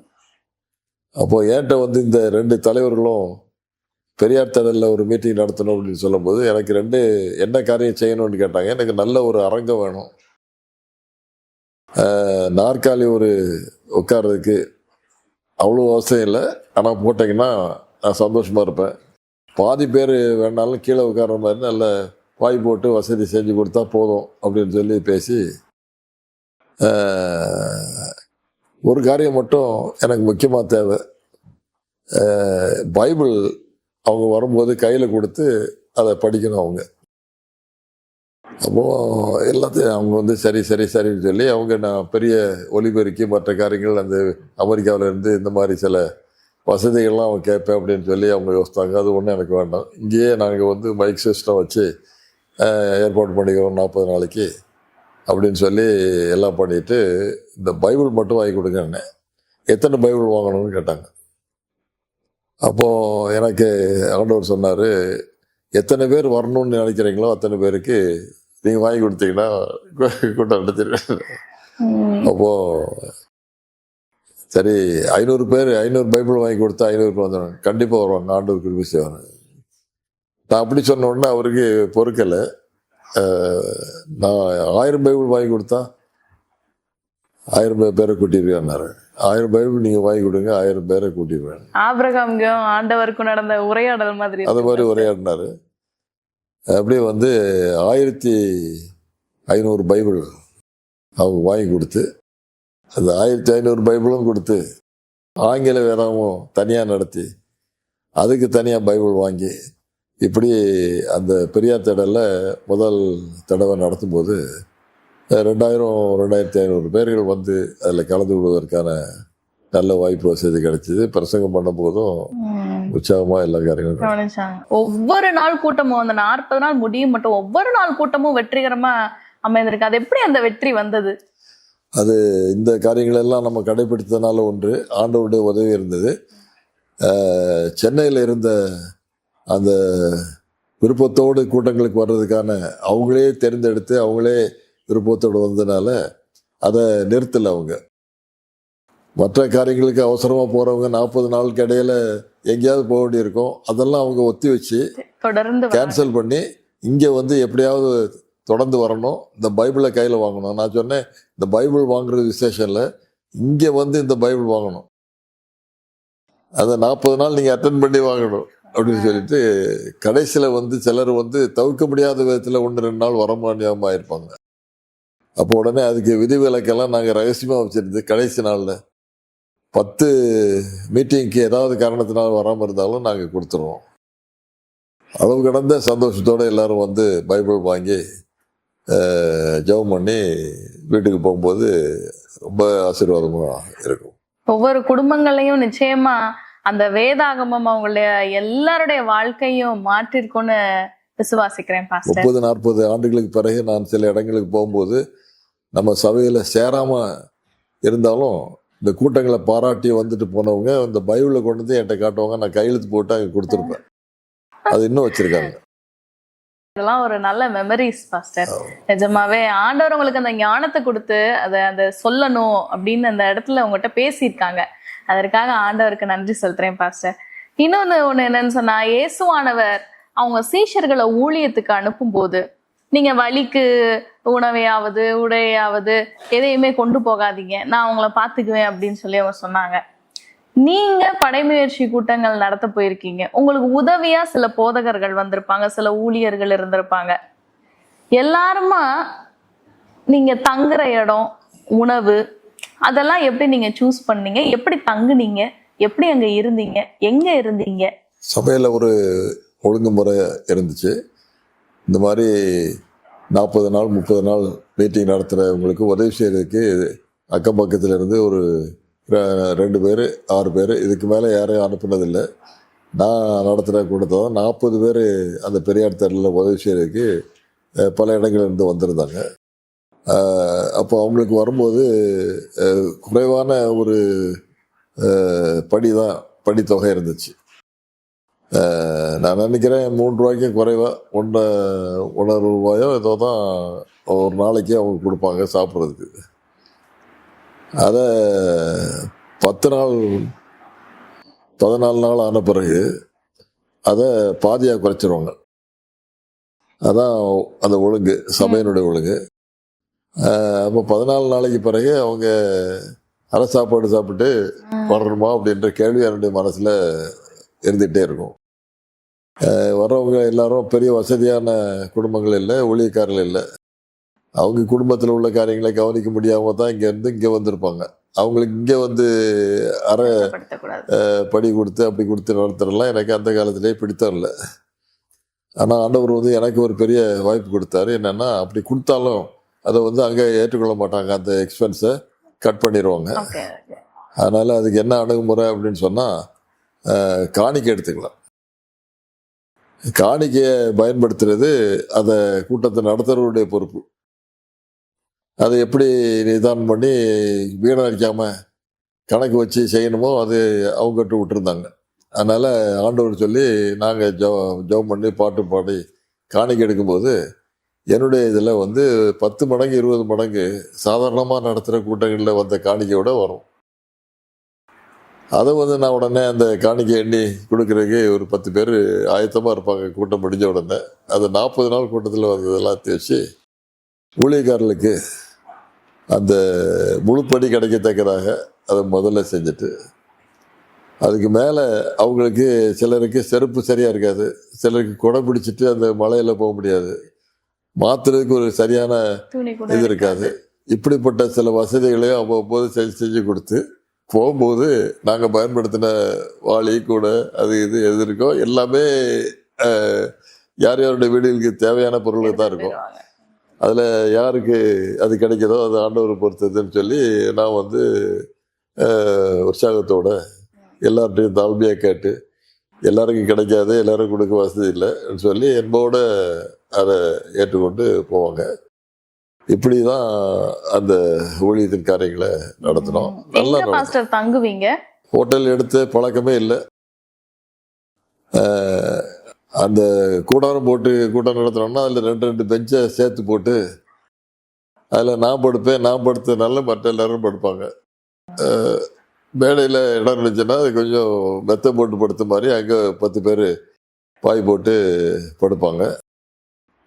கொசு தொல்லை இருக்கத்தான் செய்யும், தண்ணி பிரச்சனை இருக்கும்.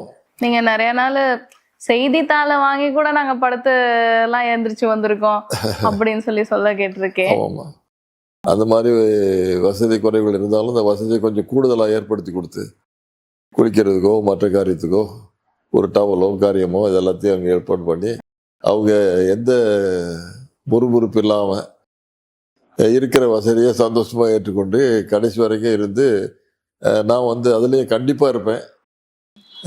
இந்த நேரம் வரணும் அந்த நேரம் வரணும், ஒழுங்காக நிற்கணும் வைக்கணும் எல்லாம் சொல்லுவேன். அதனால் ஒரு வாத்தியார் கூட அப்படி கண்டித்தது கிடையாது, ஒழுங்குமுறையை கடைப்பிடிச்சது கிடையாது. அடுத்த தடவை வரக்கூடாதுன்னு சிலருக்கு எண்ணம் இருக்கலாம் மனசில். ஆனால் ஏன் கூட்டத்துக்கு வந்தவங்க 2வது முறை மறுபடியும் பண்ணணும்.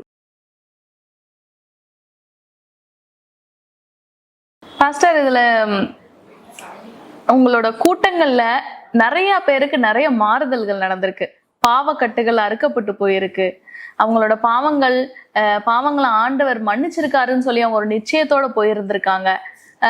கண்டிப்பா நிறைய பேர் வியாதிகளோட வந்தவங்க கண்டிப்பா சுத்தமாய் போயிருப்பாங்க. இந்த மாதிரியான பிரச்சனைகள்ல இதெல்லாம் விடுபட்டிருக்காங்க. இதுல உங்களுக்கு என்னுடைய இந்த மீட்டிங்க்கு வந்து இந்த மாதிரியான அற்புதத்தை எல்லாம் அவங்க பார்த்தாங்கன்னு சொல்லி உங்களுக்கு ஏதாவது ஞாபகம் வருதா பாஸ்டர்? அது விளம்பரப்படுத்தக்கூடாது அப்படின்றது எனக்கு ஆண்டவர் கொடுத்த ஒரு ஆலோசனை. விளம்பரப்படுத்தி செய்து ஆட்களை கூப்பிட்டு அது வந்து அது வீணாசையாக மாறும் அப்படி இப்படின்னு இருந்ததுனால வர்றவங்களுக்காக இருதயத்தின் ஆழத்திலிருந்து அவங்களுக்காக உருக்கமாக ஜெபம் பண்ணுற பழக்கம் இருந்துச்சு. அதுக்கு தனியாக டைம் வச்சு ஆட்கள் நியமித்து எல்லாத்தையும் அதெல்லாம் ஒழுங்காக செய்தோம். நான் ஜெபம் பண்ண வேண்டிய கட்டங்களில் நான் ஜெபம் பண்ணியிருக்கிறேன். உடல்நல குறைவு, பயங்கரமான உடல்நல குறைவிலிருந்து விடுதலை பெற்றவங்க, குழந்தை இல்லாமல் தவித்தவங்க, குழந்தை அந்த கூட்டம் முடியும் முன்னாலேயே அல்லது குழந்தை 2 மாதம் 3 மாதம் என்னோட பழகி இருந்த காலங்களில் அல்லது எங்களை தேடி வந்து செய்தி கொடுத்து ஜெபம் பண்ணிட்டு போன அனுபவங்கள் நிரம்ப உண்டு. இதெல்லாம் வந்து விளம்பரப்படுத்தப்படாமல், அதுக்காக எல்லாரும் வரணும் போகணுன்ற இதெல்லாம் இல்லாமல், ஆண்டவரை தெரிஞ்சுக்கணும், சத்தியத்தில் நடக்கணும், அவருக்கு பிரியமாக இருக்கணும், நம்முடைய தேவைகளெல்லாம் அவர் சந்திப்பார் அப்படின்னு நம்பிக்கை உண்டாக்கணும்னு சொல்லியே அந்த ஊழியர்களை செய்து இன்றைக்கு வரைக்கும் அந்த கூட்டத்தில் வந்து முழங்கால் போட்டு ஜெபம் பண்ணி ஒரு மகன் கிடைக்கணும் அப்படின்னு சொன்ன அம்மா மகனை வளர்த்து அந்த மகனுக்கு நான் திருமணம் நடத்தி வச்சு, உயிருள்ள சாட்சி பாஸ்டர். ஆமாம், நிறைய அந்த மாதிரி அனுபவங்கள் கிடைச்சிருக்கு. ஆனால் ஆண்டவருக்கு சொந்தம். பாஸ்டர், நீங்க இந்த 40 நாள் தொடர் படைமுயற்சி கூட்டங்கள் நடத்திட்டு இருக்கப்ப நிறைய பேர் வந்திருக்காங்க. அதுல பிரபலமானவர்கள்னு யாராவது வந்திருக்காங்களா பாஸ்டர்? அதில் வந்து கொண்டிருக்கும்போது அதிகமாக தெரியலை. அதுக்கு பிறகு யார் யார் வந்தாங்க அப்படின்றது தெரிஞ்சுக்கிட்டோம். அதில் ஒரு சிறப்பு என்ன அப்படின்னு சொன்னால், ஊழியம் செய்கிறதுக்கு தாகமாக இருந்தவங்களில் அநேகர் அந்த கூட்டங்களில் வந்து அந்த ஒழுங்க திட்டத்தை விருப்பத்தை நிறைவேற்றுறதுக்கு பொருத்தனை பண்ணி அங்கேருந்து அவங்க பிரபலமான ஊழியங்கள் செய்கிறதுக்கு ஈடுபட்டாங்க. அது மாதிரி கோயில்பட்டி, பாளையங்கோட்டை, நாசரேத்து இந்த மாதிரி இடங்களில் நடத்தும்போது அவ்வளவு வட்டாரங்கள்லேயும் கிறிஸ்தவ குடும்பங்களில் பிறந்து வளர்ந்த வாலிபர்கள், படித்தவங்க, ஊழியம் செய்ய வாஞ்சி உள்ளவங்க எல்லாரும் ஊழியத்துக்காக ஒரு புதிய ஆர்வத்தையும் பொருத்தனை பண்ண சூழ்நிலை நிறைய இருக்குது. அதில் டாக்டர் டிஜிஎஸ் தினகரன் ஐயா அவர் அங்கே கலந்துட்டார். பிறகு சாம் கமலேசன் அப்படின்னு ஒரு பிரபலமான போதகர் இமானியல் மெதடிஸ்ட் சர்ச்சில் பிறகு போதகரானார்.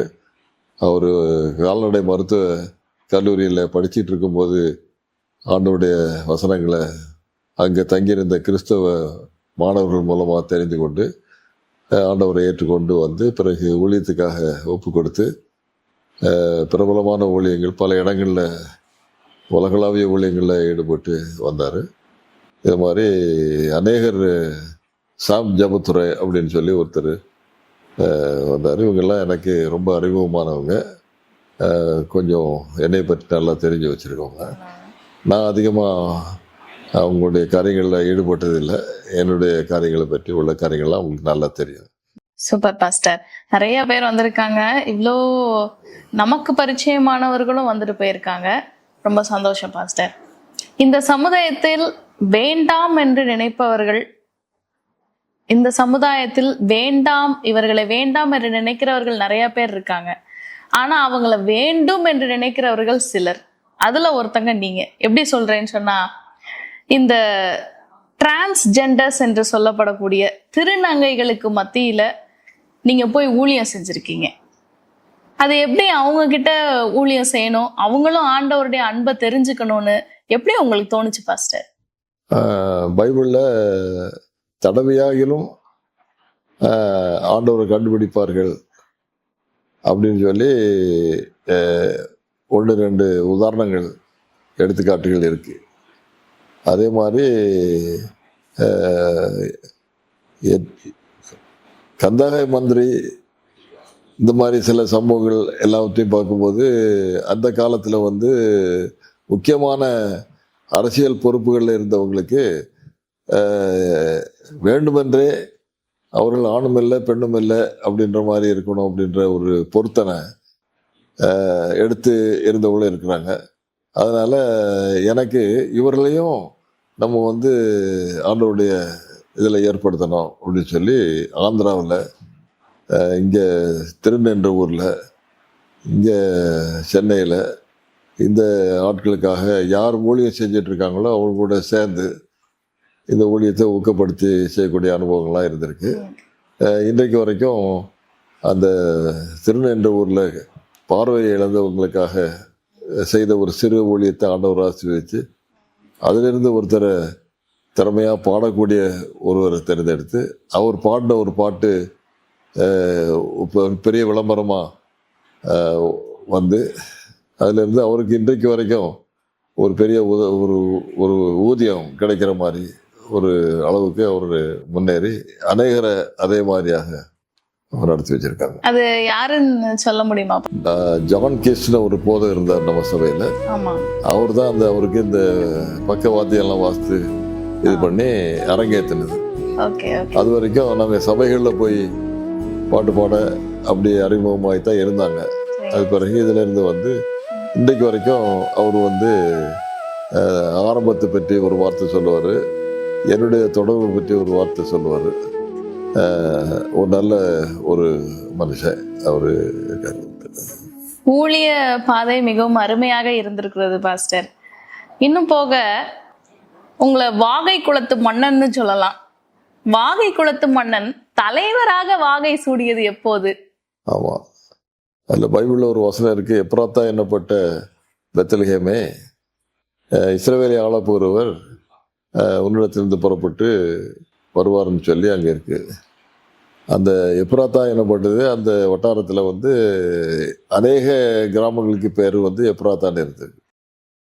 அப்போ இயேசு பிறக்கிறது ஏதோ குருட்டு போன விட்டத்தில் தவண மாதிரி ஒரு எப்ராத்தால பிறந்துட்டாரு, அதை வச்சுக்கிட்டு இவங்க வந்து இருறாங்கன்னு சொல்ல முடியாது. எப்ராத்தா என்னப்பட்ட பெத்லகேம்னு ஒன்று தான் இருந்துச்சு. அது மாதிரி வாகக்குளம் அப்படின்னு சொல்லி அந்த திருநெல்வேலி சைடில் போனால் நிரம்ப வாகக்குளம் இருக்கும். நான் என்னுடைய ஊர் என்னன்னு கேட்கும்போது நான் வாகக்குளம்னு சொன்னேன்னா அவங்க இந்த ஊரா அந்த ஊரான்னு சொல்லி ஒரு 10 தடவை கேட்ட பிறகு தான் எங்கள் ஊரை பற்றி சொல்லுவாங்க. ஏன்னா அது வந்து அறிமுகம் இல்லாத ஒரு சிறிய கிராமம். அந்த கிராமத்தில் ஆண்டவர் வந்து எங்கள் அப்பாவை தேர்ந்தெடுத்து அவர் இளமையில் கோயில், ஒரு நல்ல கோயில், கிறிஸ்தவ கோயில் இருக்குது, சிஎஸ்ஐ கோயில். அந்த கோயிலில் வந்து அந்த வளாகத்தை பாதுகாக்கிறதுக்கு அந்த வளாகத்தை சுத்தம் பண்ணி மணி அடித்து காலையில் ஒரு ஆராதனை நடத்தி எல்லாரும் போய் விவசாய தொழிலில் அதிகமாக இருந்தாங்க. அப்போது குடும்பத்தில் 2 பேர் பையன்க அங்கே போய் படுக்கணும், அவங்க பைபிள் வாசிக்கணும், வீட்டு பாடங்க படிக்கணும், அது பிறகு தான் தூங்கணும். அங்கே போனேன் இங்கே போனேன்னு இருக்கக்கூடாதுன்னு சொல்லி பெற்றோர்கள் ஒழுங்கோட கொண்டு வந்து அவங்கள வச்சுருந்தாங்க. அதில் எங்கள் அப்பா ஒரு ஆள். அப்படிப்பட்ட அந்த கிராமமான சூழ்நிலை அது ஒரு பக்கம். இப்ப நீங்க தலைவரா, ஒரு அட்மினிஸ்ட்ரேட்டரா நீங்க வந்துட்டீங்க. ஒரு ஒரு சின்ன கிராமம், அதுக்கப்புறம் உங்களோட ஊழியம், உங்களுடைய அட்மினிஸ்ட்ரேஷன். இப்ப நீங்க தலைவரா இருக்கும்போது உங்களுடைய அனுபவம் எப்படி எல்லாம் இருந்தது? அது ஊழியம்னு சொல்லும்போது இடமோ அல்லது ஒரு பொறுப்போ ஒரு அந்தஸ்தோ அது எனக்கு அந்த காலத்திலிருந்தே பெருசாக தெரிஞ்சதில்லை. ஊழியம்தான் முக்கியமானது. பிரசங்கம், பாடல்கள், சந்திப்புகள், இதுதான் எனக்கு முக்கியமானது. நான் எந்த பெரிய பொறுப்புகளில் இருந்தாலும் என்னுடைய ஊழியம் வந்து அந்த ஊழியமாகத்தான் கடைசி வரைக்கும் இருந்திருக்கு. என் கூட வேலை செய்கிற தலைவர்களும் நான் இருக்கிற இடங்களில், கூட்டம் நடத்துகிற இடங்களில் வந்தால் அவங்க வந்து சில அட்மினிஸ்ட்ரேட்டிவ் கமிட்டிஸ் நடத்துகிறதோ அல்லது சில ஆலோசனைகள் போடுறதோ அங்கே வந்து என் கூட இருந்து அந்த 40 நாள் ஆஃபீஸை விட்டு வந்தால் முடியாது இல்லையா? அதுக்காக அவங்க ஆஃபீஸ் எங்கே வைக்கிற மாதிரி எல்லோரும் வருவாங்க, போவாங்க, பேசுவாங்க. அங்கேயே எல்லா காரியங்களும் ஒழுங்குபடுத்தி அந்த வேலையும் சிறப்பாக நடந்துச்சு. இந்த வேலையும் அதை விட முந்தையோட ரொம்ப சிறப்பாக நடத்துறதுக்கு ஒரு அதிகாரம் கையில் இருந்ததுனால எல்லா காரியங்களையும் வசதியோடு செஞ்சு நடத்துறதுக்கு ஒரு வாய்ப்பு ஆண்டவர். அப்ப நீங்க போதகரா இருக்கிறது ரொம்ப உங்களுக்கு பிடிச்சிருந்ததா, தலைவரா இருக்கிறது ரொம்ப உங்களுக்கு பிடிச்சிருந்ததா, நீங்க எதை சொல்லுவீங்க? நல்ல போதகராக இருக்கணுன்றதுக்காகத்தான் இந்த தலைமை பொறுப்பு எனக்கு இருந்தால் நல்லதுன்னு நினச்சேன். தலைமை பொறுப்பு கிடைக்கணும்னு சொல்லி நான் ஊழியத்துக்காக வந்தது இல்லை. ஏன்னா எதை ஒரு இது திட்டம் பண்ணி நல்ல முறையில் நடத்தணும் அப்படின்னு சொன்னால் இந்த பொறுப்பு இருந்துச்சுன்னா அந்த பொறுப்பை வச்சு அடிப்படையாக நம்ம ஒரு நல்ல முறையில் செய்யலாம் அப்படின்றதுக்காக எத்தனையோ காரியங்களை அதுக்கு பிறகு தான் செய்ய முடிஞ்சிச்சு. மற்றபடி இதை ஒரு காரியத்துக்கு பெர்மிஷன் வாங்கணும், அவங்ககிட்ட போய் எல்லாத்தையும் நிற்கணும், அதுக்கு கமிட்டி வச்சு அவங்க சரின்னு சொல்கிறதுக்குள்ளே காலகட்டம் கடந்து போகும். இதெல்லாம் கொஞ்சம் குறையிறதுக்கு அட்மினிஸ்ட்ரேட்டிவ் ரெஸ்பான்சிபிலிட்டிஸ் கூட இருந்ததுனால எனக்கு ஒரு பலமாக இருந்தது உங்களுக்கு. பாஸ்டர், நீங்க நிறைய நாடுகளுக்கு போயிருக்கீங்கன்னு சொன்னாங்க. நிறைய நாடுகள் நீங்க விசிட் பண்ணியிருக்கீங்க. அங்கேயும் போய் ஆண்டவருடைய அன்பை நீங்க சொல்லியிருக்கீங்க. சில நாடுகளுக்கு போன ஏதாவது ஒரு நினைவுகள், மெமரபிள் மூமெண்ட்ஸ், அந்த மாதிரி ஏதாவது உங்களுக்கு நினைவுக்கு வருதா? எனக்கு அந்த மாதிரி சில நல்ல நினைவுகள் இருக்கு. அதில் குறிப்பாக ஆரம்ப காலத்தில் இலங்கைக்கு போய் செஞ்ச ஊழியர்கள். முதல்ல பிற நாடுன்னு போனப்ப இலங்கைக்கு தான் போயிருக்கீங்க. இலங்கைக்கு போயிருக்கேன். அதுக்கு முன்னாலேயே படிக்கிறதுக்காக போன நாடுகளில் அமெரிக்கா, கனடா, அந்த இடங்களில் உள்ள ஒரு சில பழக்கம். அங்கே வந்து பெரிய ஊழியங்கள் செய்யலைனாலும் அங்கே உள்ள சபைகளிலேயோ ஊழியக்காரர்களோடய பழகி படிப்பு, பயிற்சி, மற்ற காரியங்களுக்கு நான் ஈடுபட்ட மாதிரி சில பயிற்சி நடக்கிற இடங்களில் போய் அவங்களுக்கு ஒரு சில ஆலோசனைகள் சொல்லிட்டு வர்றதுக்கு இப்படிப்பட்ட காரியங்கள் இருந்திருக்கு. ஆனால் மலேசியாவில் ஒரு வாய்ப்பு இருந்தது. அங்கே பல முறை போய் ஊழியம் செய்யறதுக்கு வந்துச்சு. சவுத் ஆப்பிரிக்காவில் போய் 2 வருஷம் தங்கியிருந்து நானும் குடும்பமாக அங்கேருந்து நாங்கள் ஊழியம் செஞ்சுட்டு வந்த அனுபவத்தை மறக்க முடியாது. இன்றைக்கும் அங்கே வந்து அந்த விசுவாசிகள் பலப்பட்டு சபைகள் எல்லாம் நடத்தி கொண்டு போகிறவர்கள் இருக்கு. இப்படி பல நாடுகள் போயிருக்கோம். ஆஸ்திரேலியா, அமெரிக்கா, கனடா, மற்ற ஐரோப்பாவில் ஜெர்மனி, ஃப்ரான்ஸு, இந்த மாதிரி இடங்களில் எல்லா இடத்துலையும் இந்தியன்ஸ் மத்தியில் ஊழியம் செய்கிறதுக்காகன்னு போவேன். அது என்னுடைய தாளந்து. அதுக்காக என்னை அழைக்கிறவங்க அந்த ஊழியம் செய்கிறதுக்காக கூப்பிடுவாங்க. சரிங்க பாஸ்டர், இன்றைக்கு இருக்கிற ஊழியக்காரங்களுக்கு நீங்க உங்களோட ஒரு நல்ல ஊழிய வாழ்க்கை, ஆண்டவர் உங்களை ரொம்ப வல்லமையா உங்களை வழி நடத்தி கொண்டு வந்திருக்காங்க. அந்த விதங்களை எல்லாம் பார்க்கும்போது இன்றைக்கு இருக்கிற ஊழியக்காரங்களுக்கு நான் முக்கியமா இதை நான் சொல்லணும் அப்படின்னு நீங்க நினைக்கிறது எது? முக்கியமாக நான் செய்கிறது என்ன அப்படின்னு சொன்னால், அவங்க இருக்கிற இடத்துல அவங்களுக்கு கொடுத்துருக்கிற திறமைய, தாளந்த ஆண்டவருக்கு பிரியமாக அதை பயன்படுத்தணும். பெரிய காரியங்களை செய்கிறதுக்கு இந்த சின்ன காரியங்களில் நம்ம நல்லா நடத்தினா தான் வரும் அப்படின்ற முறையில் இருக்கும். அப்போது இதை மாதிரி ஒரு சில ஊழியக்காரர்களை தேர்ந்தெடுத்து அவங்களுக்கு அப்பப்போ உற்சாகப்படுத்துறதுக்கு தலைவர்களோ அல்லது ஊழியத்தை பொறுப்பாக எடுத்து நடத்துகிறவங்களோ அதுக்கு கான்சன்ட்ரேட் பண்ணி செஞ்சால் அந்த ஊழியத்தை நம்ம வளர்க்குறதுக்கோ ஊழியக்காரர்களை வளர்க்குறதுக்கோ வசதியாக இருக்கும் அப்படின்னு சொல்லி அதை விருப்பத்தோடு செய்கிறது. இன்றைக்கும் செய்யணுன்னு ஆசை. செய்கிறவங்களை பார்க்கும்போது எனக்கு ரொம்ப பிடித்தம். அது அதிகமாக நடந்தால் நல்லா இருக்குமேன்ற ஆசை எப்பவுமே இருக்கும். பாஸ்டர், உங்களுக்கு அவங்கள வரவேற்கும் போது சொன்னது போல அமெரிக்க முன்னாள் ஜனாதிபதியான ஜோ பைடன் உங்களுக்கு வாழ்நாள் சாதனையாளர் விருது கொடுத்திருக்கார்.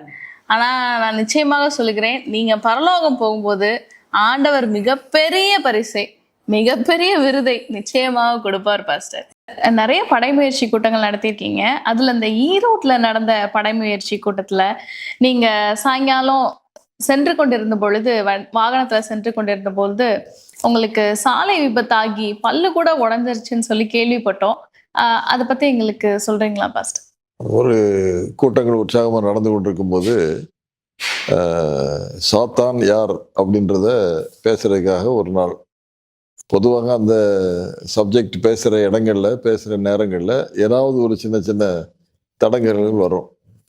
அது தெரிஞ்சிருந்தும் நாங்கள் உற்சாகமாக நடத்திக்கிட்டு இருப்போம். இந்த இடத்துல நடக்கும்போது எலக்ட்ரிசிட்டி ஃபெயில் ஆயிட்டு வந்து கூட்டம்லாம் ஆரம்பிக்க போகிறோம். பாட்டு கூட்டம் நடத்துகிறதுக்கு பாட்டு ஆரம்பிச்சிட்டாங்க. விளக்கு நின்று போச்சு. உடனே ஒரு ஜெனரேட்டர் இருந்தால் சரிப்படுத்திடலாம் அப்படின்னு சொல்லி வாடகைக்கு எடுத்துக்கலாம், அங்கே பக்கத்தில் இருந்து இருக்குதுன்னு சொல்கிற உடனே நான் அவசரத்தில் ஸ்கூட்டர் எடுத்துகிட்டு அங்கே போய் அந்த ஆள்கிட்ட சொல்லி கொண்டு வந்து பாட்டை சொல்லலான்ட்டு மற்றவங்கெல்லாம் அவங்க வேலையை செஞ்சுட்டு இருந்தாங்க. நான் போனேன். அங்கே அந்த ரோட் ஜங்ஷனில் நின்றுட்டு இருக்கும்போது அந்த போலீஸ் கை காட்டு வரைக்கும் நின்று கை காட்டின உடனே புறப்பட்டு போகிறோம். நான் போகிறதுக்கு பின்னால் வந்தவர் ஒரு புல்லட் மோட்டர் சைக்கிள் வச்சுருந்தவர். அவர் வந்து உருன்னு என்னை தாண்டதுக்காக பிரயாசப்பட்டு என்னுடைய ரைட்டு ஹேண்டில் ஒரு தட்டிட்டு போயிட்டார்.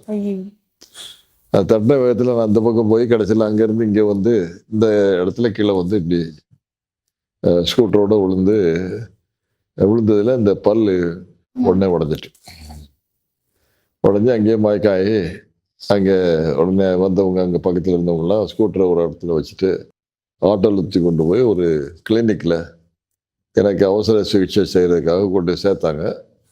அந்த அவசர சிகிச்சை செஞ்ச இடத்துல எனக்கு புத்தி தெளிஞ்சு மயக்க தெளிஞ்சு வரும்போது அந்த நர்ஸ் வந்து எனக்கு தோத்திரம் பாஸ்டர் அப்படின்னு சொல்லுது. அவங்க இந்த கூட்டத்துக்கு அவசரமாக அவங்களும் புறப்பட்டு போகிற நேரத்தில் இந்த மாதிரி ஆயிருக்குன்னு சொல்லி அவங்க எனக்கு உதவி செய்கிறாங்க. அப்போது அந்த என்ன சொன்னேன், வேறு ஒன்றும் செய்ய வேண்டாம், அதுக்கு வந்து சின்ன டெம்பரரியாக அதை வச்சுருங்க, நான் போய் பிரசங்கம் முடிச்சுட்டு வந்து மீதி காரியங்களை பார்த்துக்கலாம் அப்படின்னு சொல்லிட்டு ஒரு இதை ஒட்டிட்டு போய் பிரசங்கம் படிச்சுட்டு வந்து அப்புறம் இன்னொரு கிளினிக்கில் போய் தான் அதுக்கு இன்னும் ஏதோ செய்கிறதுக்குள்ளே அந்த உதடெல்லாம் அப்படி இதாக இருந்துச்சு. இப்போ ஆண்டவருக்கு பின்னால் அது சுகமாகி நான் அமெரிக்காவில் படிக்கும்போது ஒருத்தர் அதை பார்த்துட்டு அவர் டென்டிஸ்ட் வந்து நான் அந்த பல்லை தெரியாமல் உங்களுக்கு மாட்ட போகிறேன் அப்படின்னு சொல்லி அந்த நேரத்தில் அவர் வச்ச பல் இன்னும் அது ஒன்றுமே ஆகலை, அப்படி இருக்குது. இதுதான் அந்த ஈரோடில் நடந்தது. அதன் விளைவாக ஒரு பெரிய சபை, நல்ல சபை, பள்ளிக்கூடம் மற்ற காரியங்கள்லாம் வந்து இன்றைக்கு அது ஒரு பகுதியாக நல்ல முறையில் இயங்கி கொண்டிருக்கு. நான் உனக்கு முன்னே போய் கோணலானவைகளை செவ்வையாக்குவேன் என்று சொன்னபடி நிறைய தடைகள் வந்தபோது கூட ஆண்டவர் முன்பாக சென்று அவர் என்ன செய்ய நினைத்தாரோ அதை உங்கள் மூலமா செய்து முடித்திருக்கார் பாஸ்டர். இன்றைய கால ஊழியர்களுக்கும் விசுவாச குடும்பத்தாருக்கும் போதகர்களுக்கும் தலைவர்களுக்கும் நீங்க என்ன ஆலோசனை கொடுக்குறீங்க பாஸ்டர்? 67 வருடங்களுக்கு முன்பதாக பைபிளும் கைமா ஊழியம் செய்ய ஆரம்பித்த காலங்களில் சபைகள் இருந்ததை விட ஊழியக்காரில் இருந்ததை விட இன்று அநேக சபைகள் பல இடங்களிலே ஆண்டவருடைய கிருபையினாலே நடத்தப்படுகிறது. நடத்துவதற்காக போதர்களும் பல நல்ல பயிற்சி பெற்று பல இடங்களிலே அமர்த்தப்பட்டிருக்கிறார்கள். நான் பார்த்த அளவுக்கு பெரும்பான்மையான சபைகள் மிகவும் உற்சாகமாக நடந்து கொண்டிருக்கிறது. ஓய்நாள் பள்ளிக்கூடத்திலிருந்து மற்ற காரியங்கள் எல்லாம் சின்ன சின்ன அளவுகளாக இருந்தாலும் தாளந்துகள் நிறைந்த ஆசிரியர்களோ மற்றவர்களோ அதுக்கு துணையாக நின்று நல்ல முறையில் சிறு பிள்ளைகளுக்கு மறுக்கணும், வாலிபர்களுக்கு மறுக்கணும், எல்லாரும் நல்லா நடத்தி கொண்டிருக்காங்க. ஊழியக்காரர்கள் மத்தியில் சரியான உற்சாகம் இருக்க வேண்டும் என்பது என்னுடைய விருப்பம். அநேக ஊழியக்காரர்கள் மிகவும் சிறப்பாக இந்த சபைகளையும் மற்ற ஊழியங்களையும் நடத்தி கொண்டிருக்கிறார்கள். ஒரு சிலர் கொஞ்சம் மந்தமாக இருக்கிறார்கள், அதை கவனித்திருக்கிறோம், எல்லாரும் சொல்லியிருக்கிறார்கள். அவர்களும் சேர்ந்து சபையை உற்சாகமாக நடத்தினால் நல்லா இருக்கும் அப்படின்றது என்னுடைய தனிப்பட்ட ஆர்வம். இதை ஊக்குவிப்பதற்கு அருமையான தலைவர்கள் நமக்கு வேண்டும். தலைவர்கள் ஊழியத்தில் கவனம் செலுத்துகிறவர்களாகவும் சபைகளை கவனம் செலுத்துகிறவர்களாகவும் சபைகளை உற்சாகமாக நடத்துவதற்கு வேண்டிய அணுகுமுறைகளையும் ஆலோசனைகளையும் பயிற்சிகளையும் உற்சாகமூட்டும் எழுப்புதல் கூட்டங்களையும் நடத்தி கொண்டிருக்கணும் அப்படின்றது என்னுடைய விருப்பம். அதை நாம் நடத்துவோமானால் இன்னும் நல்ல முறையில் சபைகள் இயங்கும், ஆசீர்வாதமாக ஊழியம் நடக்கும், நிரம்ப ஆத்துமாக்கள் புதிதாக சேர்க்கப்படுவார்கள், தேவனுடைய நாமம் மகிமைப்படும். இந்த ஊழியத்தை செய்ய வேண்டும் என்பதுதான் என்னுடைய தாழ்மையான ஒரு வேண்டுதலும் அழைப்புமாக இருக்கிறது, ஜெபமாக இருக்கிறது.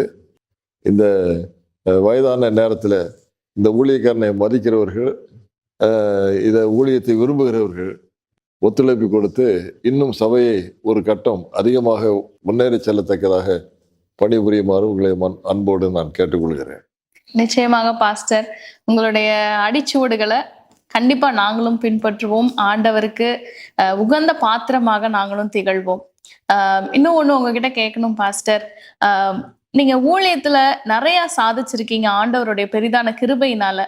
ஒருவேளை இன்னும் இதை நான் எனக்கு செய்யணும், ஆனா இன்னும் நான் செய்ய முடியல, இதை என்னால இதானா எப்படினாலும் செஞ்சு முடிச்சிடணும்னு தான் நினைக்கிறேன் அப்படின்னு ஏதாவது காரியங்கள் இருக்கா பாஸ்டர்? ஒரு காரியம் என்னுடைய வாழ்க்கையில நினைத்தபடி ஆண்டவர் கிருபையினாலே நடந்திருக்கு. சபைகளை பற்றியும் ஊழியக்காரர்களை பற்றியும் நான் சற்று முன்பதாக சொன்ன குறிப்பின் அடிப்படையிலே ஆண்டவர் ஆசீர்வாதமாக நடத்தியிருக்காரு. இன்னும் புதிதான சந்ததிகளையும் ஊழியத்துக்கான பயிற்சி எடுப்பதற்காக பெற்றோர்கள் தத்தம் செய்து பிரார்த்தனையோடு அவர்களை அனுப்பி சபையில் உள்ள தலைவர்களும் அதற்கு வேண்டிய ஏற்பாடுகள் செய்து பயிற்சி கொடுத்து அநேக இடங்கள் சபைகளில் போதைகள் ஊழியம் செய்யத்தக்கதாக நடத்தி கொண்டிருக்கிறார்கள். இது நல்ல முறையில் இன்னும் ஊக்கமாக நடக்கணும். சபை விசுவாசிகள் மகிழ்ச்சியோடு ஆதரவு கொடுக்கத்தக்கதாக நடத்தணும். சபைகளை நல்லா நடத்தணும். விசுவாசிகளை நல்லா நடத்தணும். விசுவாசிகளுக்கு பிறக்கிற குழந்தைகள் மற்றவங்க எந்தெந்த இடங்களில் அவங்க இருந்தாலும் அவர்களை கண்ணு கருத்துமாக பார்த்து வளர்க்கணும். அப்படி செய்து சபையை நல்லா வளர்க்கணுன்றது என்னுடைய விருப்பம். அதற்காக எத்தனையோ பேர் முயற்சி எடுத்துக் கொண்டிருக்கிறீர்கள். ஆண்டவர்களுடைய முயற்சிகளை இன்னும் பிரயாசங்களையும் ஆசீர்வதிக்க வேண்டும் என்று ஜெபிக்கிறேன். நிச்சயம் பாஸ்டர். கடைசியாக ஒரு கேள்வி. இவ்வளவு நேரம் எங்களுக்கு ரொம்ப அழகா பொறுமையா நீங்க பதில் சொன்னீங்க. கடைசியா ஒரு கேள்வி. இரண்டாம் வருகை, இயேசு கிறிஸ்துவின் இரண்டாம் வருகையை, அந்த மகிமையான நிகழ்வு, அந்த உன்னதமான நிகழ்வை பற்றின ஆவல் உங்களுக்கு எப்படி இருக்கு பாஸ்டர்? அதிசீக்கிர வருகையின் ஆனந்தமாக்கிய நம்பிக்கை அது கொழுந்து விட்டு எரிந்து கொண்டே இருக்க வேண்டும். அது மங்கி எறியவோ அணைந்து போகவோ இடம் கொடுக்கக்கூடாது. காலதாமதம் இருக்கிறது என்று சொன்னால் ஆண்டவர் அதை பற்றி தெளிவாக சொல்லியிருக்கு. கர்த்தர் தமது வாக்குத்தத்தை குறித்து காலதாமதமாக இராமல் எல்லாரும் மனம் திரும்புவதற்கு ஒரு வாய்ப்பு கொடுக்கணும் அப்படின்றதுக்காக ஆண்டவர் பொறுமையோடு, நீடிய பொறுமையோடு அவர் பரிசுத்த ஆவியானவர் மூலமாக ஊழியம் செய்து கொண்டிருக்கிறார். அவரே அப்படி செய்து கொண்டிருக்கார். நாமும் பொறுமையோடு நம்முடைய ஓட்டத்தை சரியாக ஓடிக்கொண்டிருக்க வேண்டியதான் நம்முடைய கடமையை தவிர, இன்னைக்கு அவர் வரல, நாளைக்கு வரல, இப்படி வருவார், அப்படி வருவார் அப்படின்னு சொல்லி இந்த காலகட்டத்தை குறித்தும் அதுக்கு ஆயத்தப்படுவதை குறித்த தகுதியற்ற முறையற்ற முறைகளை கையாடுவதும் அதற்கான விதத்திலே விசுவாசிகளை தவறான வழிகளிலே வழி நடத்தக்கூடிய சூழ்நிலையில் ஒன்றும் இருக்கக்கூடாது. ஆண்டவர் நாளைக்கு வருவார்னு சொல்லி நாம் வாழ்க்கை நடத்த வேண்டும். அவர் 1000 வருஷம் கழித்து வருவார் என்ற ஒரு எண்ணத்தோடு நாம் ஊழியம் செய்ய வேண்டும். எல்லாவற்றையும் நல்லா நடத்தணும். ஒன்றையும் குறைவாக வைக்கக்கூடாது அப்படின்றது என்னுடைய கருத்து. அதை அவருடைய ஆலோசனையாக நான் பெற்றுக்கொண்டேன். அந்த ஆலோசனையை நான் மற்றவர்களுக்கு கொடுக்க விரும்புகிறேன். ஆகையால் நம்முடைய சபையின் போதனைகளையோ விசுவாச கோட்பாடுகளையோ மற்றும் பழக்க வழக்கங்களையோ நாம் மாற்றி அதை திசை திருப்புவதற்கான சூழ்நிலைகளுக்கு இடம் கொடுக்காதபடிக்கு எல்லாரும் ஒரே கண்ணு கருத்துமாக சபையின் வளர்ச்சிக்காக பாடுபடும்படி மிகவும் அன்போடு நான் வேண்டிக் கொள்கிறேன். மாநகரம் மதுரையில் திரு ஞானமுத்து திருமதி மனோன்மணி தம்பதிக்கு கர்த்தர் தந்த 13 கற்பக்கணிகளுள் கடையிடத்தை பிடித்தவர்தான் இயேசுவடியான். பெரிய குடும்பமாயினும் சிறிய வருவாயின் காரணத்தால் தந்தையின் அனுமதியோடு உறவினரின் வயலில் வேலை செய்ய தொடங்கினார். தவிர்க்க முடியாத சில காரணங்களால் வேலைக்கு செல்லும் வாய்ப்பை இழந்தார். வேலையும் இல்லை, படிப்பும் இல்லை, மற்றவர்களின் கடின சொற்களை பொறுக்கவும் இயலவில்லை.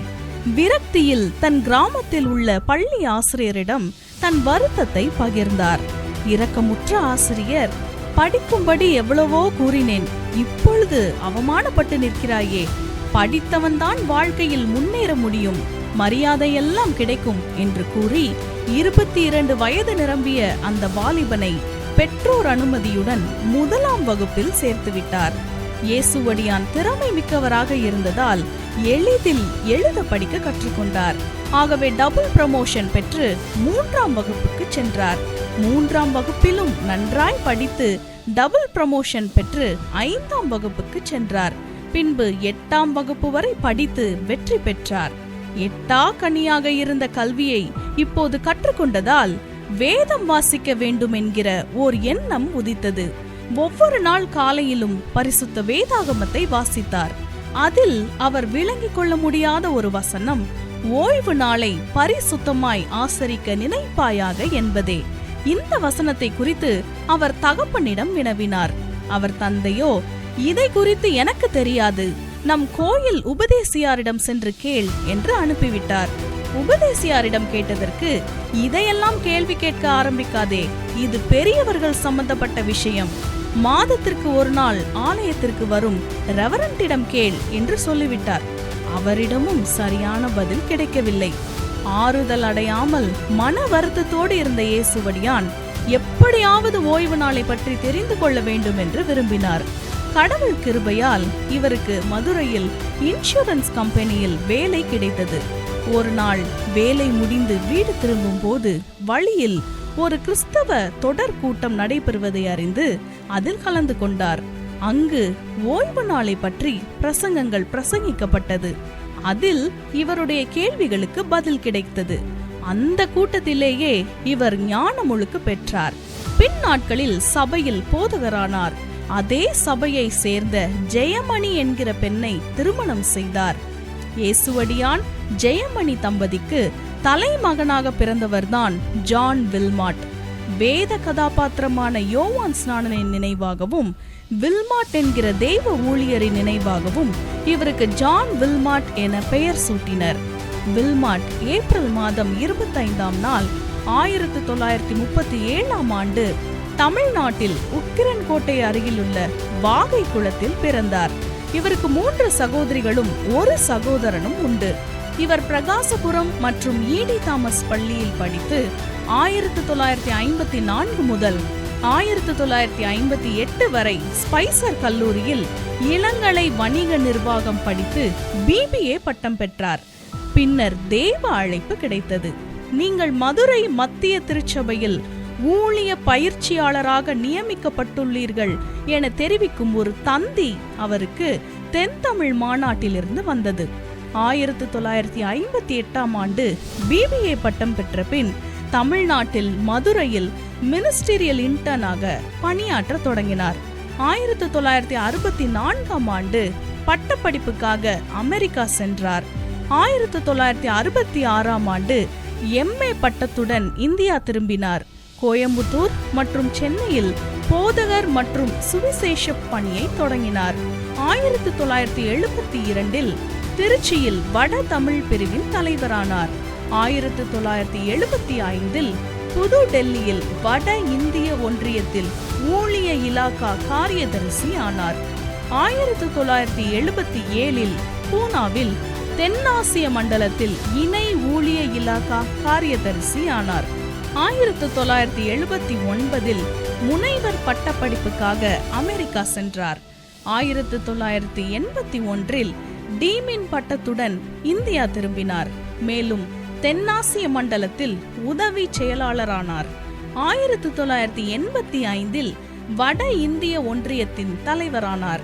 1987இல் பெங்களூரில் உள்ள தென்னிந்திய ஒன்றியத்தின் தலைவரானார். 1993இல் தென்னாப்பிரிக்காவில் உள்ள இந்தியர்களிடையே பணியாற்றுவதற்கான சிறப்பு பணி பெற்றார். 1995இல் தென்னாசிய மண்டலத்தில் ஊழிய இயக்குனரானார். 2000ஆவது ஆண்டில் அமைப்பின் மூலம் ஊழியத்திலிருந்து ஓய்வு பெற்றார். 2000 முதல் தற்போது வரை கடவுளுடைய ராஜ்யத்திற்காக தொடர்ந்து ஊழியம் செய்து வருகிறார். கர்த்தருக்கு பயப்படுகிற மனுஷன் இவ்விதமாய் ஆசிர்வதிக்கப்படுவான் என்கிற வசனத்தின்படி இயேசுவடியான் ஜெயமணி தம்பதிக்கு ஜான் வில்மாட் மூத்த மகன். அவர் மனைவி திருமதி டாரத்தி வில்மாட். இரண்டாவதாக திருமதி எலன் ஞானமணி, அவர் கணவர் ராஜரத்தினம்.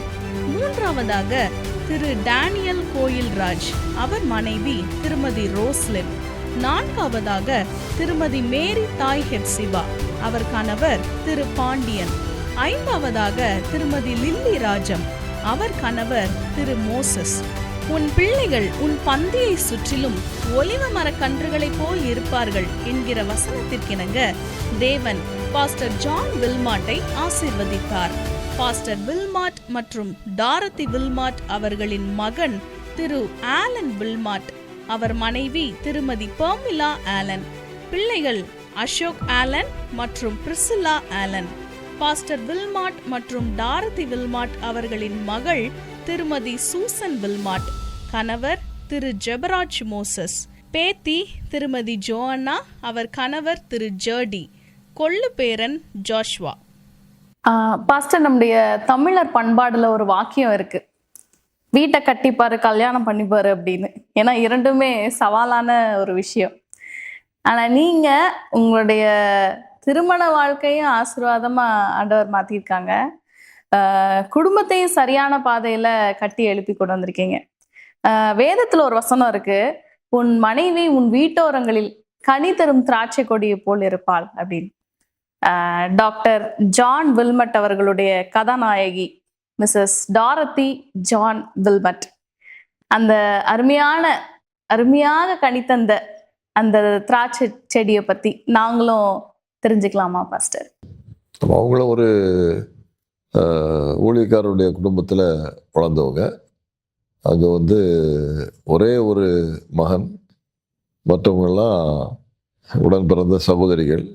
அதில் 3வது சகோதரியாக இவங்க வளர்ந்தாங்க.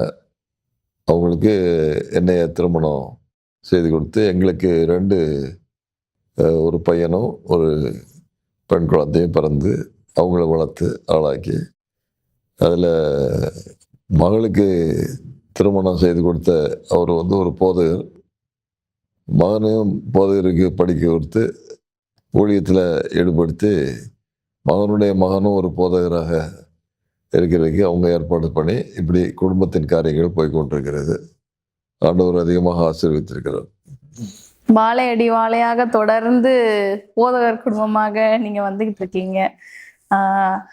உங்க பிள்ளைங்க இப்ப எங்க இருக்காங்க பாஸ்டர்? எல்லாருமே இப்போ வந்து எங்களுடைய குடும்பத்தின் சூழ்நிலையினால அவங்க என்னுடைய சகோதரிகள், சகோதரர், என்னுடைய மனைவியுடைய பக்கத்தில் இருக்கிற சகோதரிகள் எல்லாருமே அமெரிக்காவில் போயிட்டாங்க. நான் முன் சொன்னது மாதிரி இந்த சபையில் சேர்றவங்கெல்லாம் அமெரிக்காவுக்கு போயிடுவாங்கன்னு இருந்த மாதிரி அந்த காலத்தில் கொஞ்சம் பேர் இருந்தாங்க. அதில் யார் யார் அங்கே போகக்கூடிய வாய்ப்பு இருந்துச்சோ அங்கே போனாங்க. இங்கே தங்கி இங்கேருந்து நாடு முன்னேறி நல்ல வாழ்க்கை தரம் அதெல்லாம் முன்னேறி தொழில் வாய்ப்புகள் அதெல்லாம் கிடச்சி இப்போ வந்து அந்த மாதிரி ஒரு பெரிய ஆசையோ விருப்பமோ கிடையாது. போகக்கூடியவங்க போகிறாங்க வராங்க, அவ்வளோதான். மற்றபடி எல்லா நாடுகளும் எல்லா இடங்களும் நல்லா தான் இருக்குது. உங்க பிள்ளைங்க சின்ன பிள்ளைங்களா இருந்தப்ப பாஸ்டர் அவங்க எப்படிப்பட்ட பிள்ளைங்களா இருந்தாங்க? அம்மா அப்பாவை கனம் பண்ற பிள்ளைங்களா இருந்தாங்களா? அவங்க சில நேரம் அதுல தவறும் போதெல்லாம் நீங்க அவங்களுக்கு எப்படி மாற்றி அமைத்து அதை கற்றுக் கொடுப்பீங்க? ஏன்னா இன்றைய காலத்து பெற்றோர்களுக்கு அந்த கற்றுக் கொடுக்கறது தான் மிகப்பெரிய சவாலான காரியமா இருக்கு.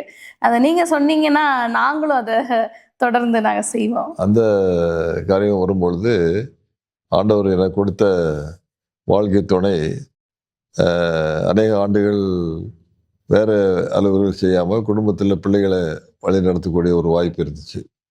அதனால் அவங்க வந்து குடும்பத்தில் பெற்றோர்கள் பிள்ளைகளை எப்படி வளர்க்கணுமோ அந்த வளர்ப்புக்குள்ள காரியங்களெல்லாம் அவங்க செஞ்சாங்க. நான் ஒரு தந்தை அப்பா என்கிற ஒரு பேருக்கு தான் இருந்தனே தவிர மற்றபடி நான் அதிகமாக ஊழியத்தில் கவனம் செலுத்தி ஊழியத்தை பற்றிய கருத்தோட காரியங்களை நடத்தினதுனால இன்றைக்கும் எனக்கு ஒரு குறை, அந்த குடும்பத்தை சரியாக கவனிக்கலை, பிள்ளைகளை சரியாக கவனிக்கலை அப்படின்றது என்னுடைய மனதில் இருந்து கொண்டிருக்கும். என்னுடைய மகள் 40-42 வயசாக இருக்கும்போது என்னை பார்க்குறதுக்கு ஒரு 10-40 பேர் வந்திருந்தாங்க. எல்லாரும் என்னை புகழ்ந்து பேசி ஒரு மாதிரி ஆள் கிடையாதாக்கும், ஊழியம் செய்கிறதுக்கு ஆள் கிடையாதுன்னு சொல்லிகிட்டே இருந்தாங்க. அங்கே உட்காந்து மகளும் கேட்டுக்கிட்டே இருந்தாங்க. அவங்க ஃபேமிலி எல்லோரும் எல்லாம் வளர்ந்தவங்க. மகை கை வைத்து நான் ஒரு வார்த்தை சொல்லணும்னு நினைக்கிறேன் அப்படின்னு சொல்லிட்டு, எங்கள் அப்பாவை பற்றி எல்லோரும் நல்லா சொன்னீங்க, எங்களுக்கு அப்படித்தான், நல்ல அப்பா தான். ஆனால் எனக்கு ஒரே ஒரு காரியம் மட்டும் மனசு இருந்துகிட்டே இருக்குது. என்ன அப்படின்னு சொன்னால், நாங்கள் சின்ன பிள்ளைகளாக இருக்கும்போது எங்கள் அப்பா எங்கள் கூட நேரத்தை செலவழிக்கலை, என் கூட விளையாடி பேசி அப்படி இருக்கிறதுக்கு இல்லை அப்படின்னு சொன்ன உடனே எனக்கு ரொம்ப மனசுக்கு வருது. நான் வந்து ஊழியத்துக்காக பயிற்சி கொடுக்குற காலங்களில் வந்து நீங்கள் ஊழியத்தை தான் கவனம் செலுத்தணும், பிள்ளைகளை பற்றி கவலைப்படக்கூடாது, அவங்கவுங்க காரியங்களை அவங்கவுங்க பார்க்குறதுக்கு வளர்க்கணும் அப்படின்னு சொன்னதெல்லாம் நான் செய்கிறதில்ல. பிள்ளைகளை கவனிக்கணும், நல்லா நேரம் செலவழிக்கணும், கூட்டிகிட்டு போகணும், விளையாடணும், இப்படியெல்லாம் நீங்கள் பாருங்கள். அதுக்கு பிறகு ஊழியத்துக்கு இந்த நேரம் உங்களுக்கு கிடைக்கிறதுனால இன்னும் கொஞ்சம் ஊழியத்தை உற்சாகமாக செய்யுங்க, ஆண்டவர் ஆசீர்வதிப்பாருன்னு சொல்லி இப்போ பழக்கிறோம் அப்படின்னு சொல்லுவேன். பாஸ்டர், நீங்களும் உங்களுடைய மனைவியும் எப்படி அவங்கள ஆவிக்குரிய வாழ்க்கையில முன்னேற்றினீங்க? எப்படி அவங்கள ஆவிக்குரிய வாழ்க்கையில ஈடுபாட கொண்டு வந்தீங்க? ஏன்னா இப்ப நம்ம இருக்கிற பிள்ளைங்களுக்கு பைபிள் எடு, வாசி, ப்ரேயர் பண்ணு, இப்படி தான் சொல்ல முடியுது. ஆனால் அதில் ஒரு ஈடுபாடை கொண்டு வர முடியலை. நீங்கள் ஊழியக்காரர்களாக அவங்கள உருவாக்கி வச்சுருக்கீங்க. அதனால எப்படி சின்ன பிள்ளையிலேருந்து அவங்கள ஸ்பிரிச்சுவலாக இன்வால்வ் பண்ணீங்க? இல்லை, நம்ம குடும்பங்கள்லையும் நம்முடைய பிள்ளைகளுடைய வாழ்க்கையிலையும் நம்முடைய நிறுவனங்கள்லையும் இதுக்கு முக்கியத்துவம் கொடுக்கறதுனால நானும் என்னுடைய வாழ்க்கையில் நான் போகிற வருகிற இடங்களில் இந்த காரியத்துக்கு முக்கியத்துவம் கொடுக்கறனால நீங்கள் எங்கே குழந்தைகள் பெற்றோர்கள் வளர்த்தாலும் அவங்களே நீங்கள் நல்ல முறையில் வளர்த்து பள்ளிக்கு ஒழுங்காக போகிற மாதிரி ஏற்பாடு பண்ணி கோயிலுக்கு ஒழுங்காக கூட்டிகிட்டு போகிற மாதிரி பழக்கம் பண்ணி வச்சுட்டிங்கன்னா அவங்கள பற்றி நீங்கள் பின்னான காலத்தில் வருத்தப்பட வேண்டியதில்லை அப்படின்னு சொல்லி, அதே மாதிரி அநேக இடங்களில் அந்த பெற்றோர்கள் பிள்ளைகளை அன்பாக நடத்தி பள்ளிக்கூடத்துக்கு அனுப்பி கோயிலுக்கு கூட்டிகிட்டு வந்து 14-15 வயசு வரைக்கும் அவங்கள வளர்த்துட்டான். அது பிறகு அவங்க எங்கே போனாலும் அவங்க பெற்றுக்கொண்ட அந்த போதனைகளில் நிலத்தி இருக்காங்க. அதை எதிர்காலத்தில் வந்து சபைக்கு ஆதரவாக நல்ல நல்ல குடும்பங்களாக இருக்காங்க. பாஸ்டர், உங்கள் பிள்ளைங்களுக்கு கண்டிப்பாக ஆண்டவர் நிறைய டேலண்ட்ஸை கொடுத்துருப்பாரு, திறமைகளை. அவங்களுக்கு இந்த டேலண்ட்லாம் இருக்குன்னு சொல்லி நீங்கள் எப்படி கண்டுபிடிச்சிங்க? அவங்க ஒவ்வொரு காரியங்களையும் செய்கிறதுனால, போய் பள்ளிக்கூடத்தில் பழகிறதுனால, கோயிலுக்கு போகும்போது வரும்போது பாட்டுகள் அது இது படிக்கிறதுனால என்ன முறையில் அவங்க வளர்கிறாங்கன்னு நம்ம பார்த்து சந்தோஷப்படுத்தி அதுக்கு தகுந்தபடி வளர்க்குறது தான். பிள்ளைகள் பாட்டு பாடுறதுல எங்கள் குடும்பமாக இருந்தாலும் சரி, எங்கள் அம்மா வளர்ப்பாக இருந்தாலும் சரி, பாட்டு கொஞ்சம் நல்லா படித்து கொடுப்பாங்க. அதே மாதிரியே இந்த பிள்ளைகளும் நல்லா பாட்டுகள்லாம் படிக்கிறதுக்கு வந்து அப்படி. நீங்கள் உங்கள் பிள்ளைங்களை நல்லா மரியாதையுடனும் அவைக்குரிய வாழ்க்கையில் நல்லா பழக்கி வந்திருக்கீங்க. இப்போ நீங்கள் சொன்னீங்க நாங்கள் ஒரு பாடல் குடும்பம் அப்படின்னு சொன்னீங்க. அதனால் இதை கேட்கணும்னு தோணுது. உங்களுக்கு ரொம்ப பிடிச்சமான பாட்டு எது பாஸ்டர்? பாட்டு சொன்னது மாதிரி வசனம், எல்லா வசனமே பிடிக்கும். பாட்டு எல்லா பாட்டுமே நல்லா பிடிக்கும். ஆனால் எப்படின்னாலும் அந்த தனிப்பட்ட முறையில் ஒரு தாய்க்கு ஒரு குழந்தை ஃபேவரட் சைல்டுன்னு வர்ற மாதிரி எனக்கும் அந்த மாதிரி பாடல்களில், வசனங்களில், பிரசங்கங்களில் ரொம்ப ஃபேவரேட்டு பற்றுதலுடைய பாடல்களும் இருக்கத்தான் செய்யுது. என்னுடைய ஊழியத்தை செய்து கொண்டு வர்ற காலத்தில் பிரசங்கம் தொடங்கும் முன்னால் ஒரு பாட்டு படித்து ஜெபம் பண்ணி ஆரம்பிக்கிற பழக்கம் அநேக இடங்களில் இருக்குது.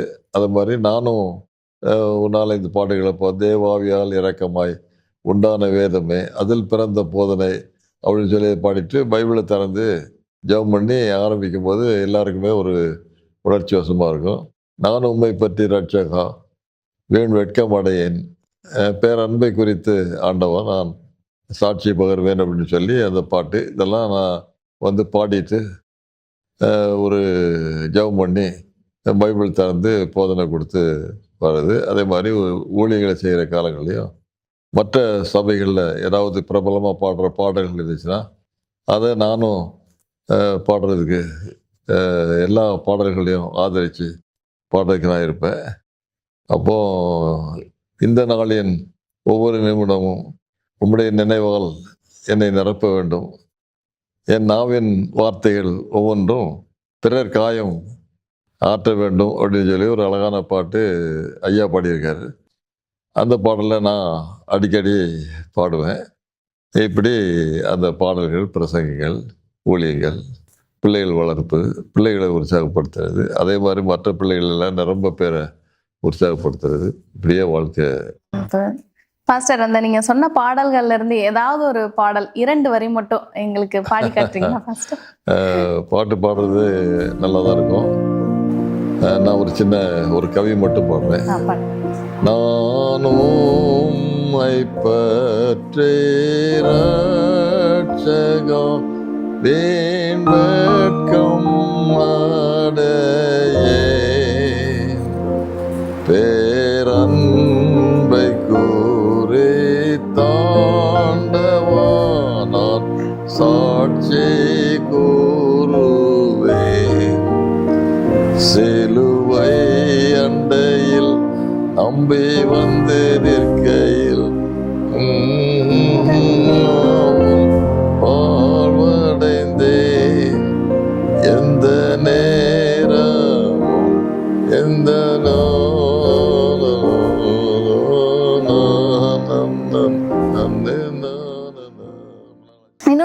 நிச்சயம் பாஸ்டர். வேதத்துல போட்டிருக்கு, பிதாக்களே நீங்களும் உங்கள் பிள்ளைகளை கோபப்படுத்தாமல் கர்த்தருக்கேற்ற சிச்சையிலும் போதனையிலும் அவர்களை வளர்ப்பீர்களாக அப்படின்னு. நீங்க உங்களோட பிள்ளைங்களை வளர்த்து வந்திருக்கீங்க. அவங்க கிட்ட எப்படி அந்த சிச்சையிலும் போதனையிலும் கரெக்டா இருந்திருக்கீங்க? ஒருவேளை எதுலையும் நீங்க ஸ்ட்ரிக்டா இருப்பீங்களா, இல்ல அவங்கள்ட்ட ரொம்ப அன்பா தான் சொல்லுவீங்களா? எதுனாலும் அது எப்படி பாஸ்டர் நீங்க நான் எப்படி பேசுவீங்க? சபையில் பெரிய கூட்டங்கள்ல என் கண்ணை பார்த்து அது பார்த்து இது பார்த்து எப்படி இருந்தாங்களோ அது மாதிரி தான் என் பிள்ளைகள் இருந்தாங்க.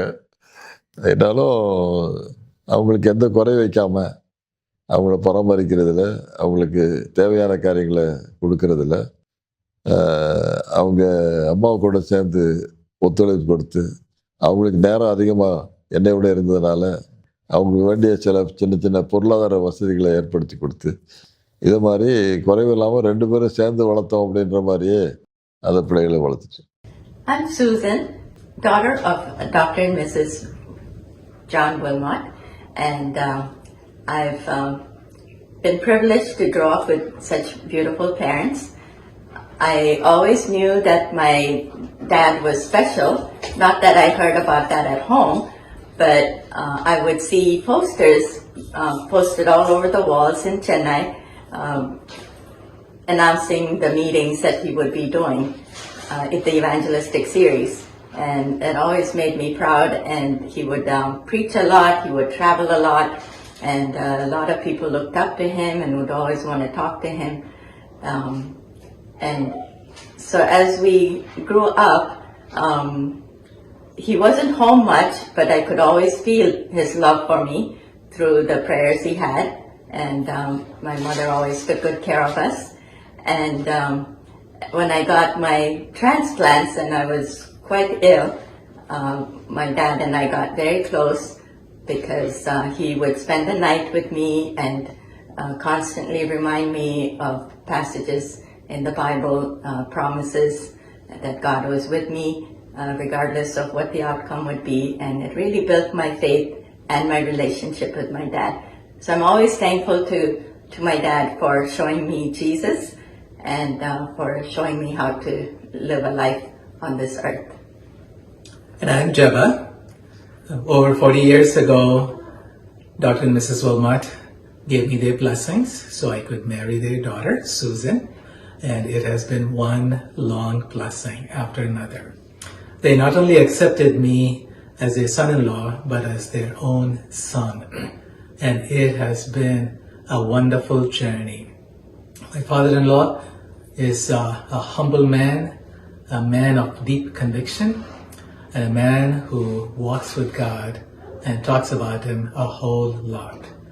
He and I have had many walks and private talks together about our personal lives, about professional lives, about serving God, serving people, and I will not trade any of my experiences with my father-in-law for anything.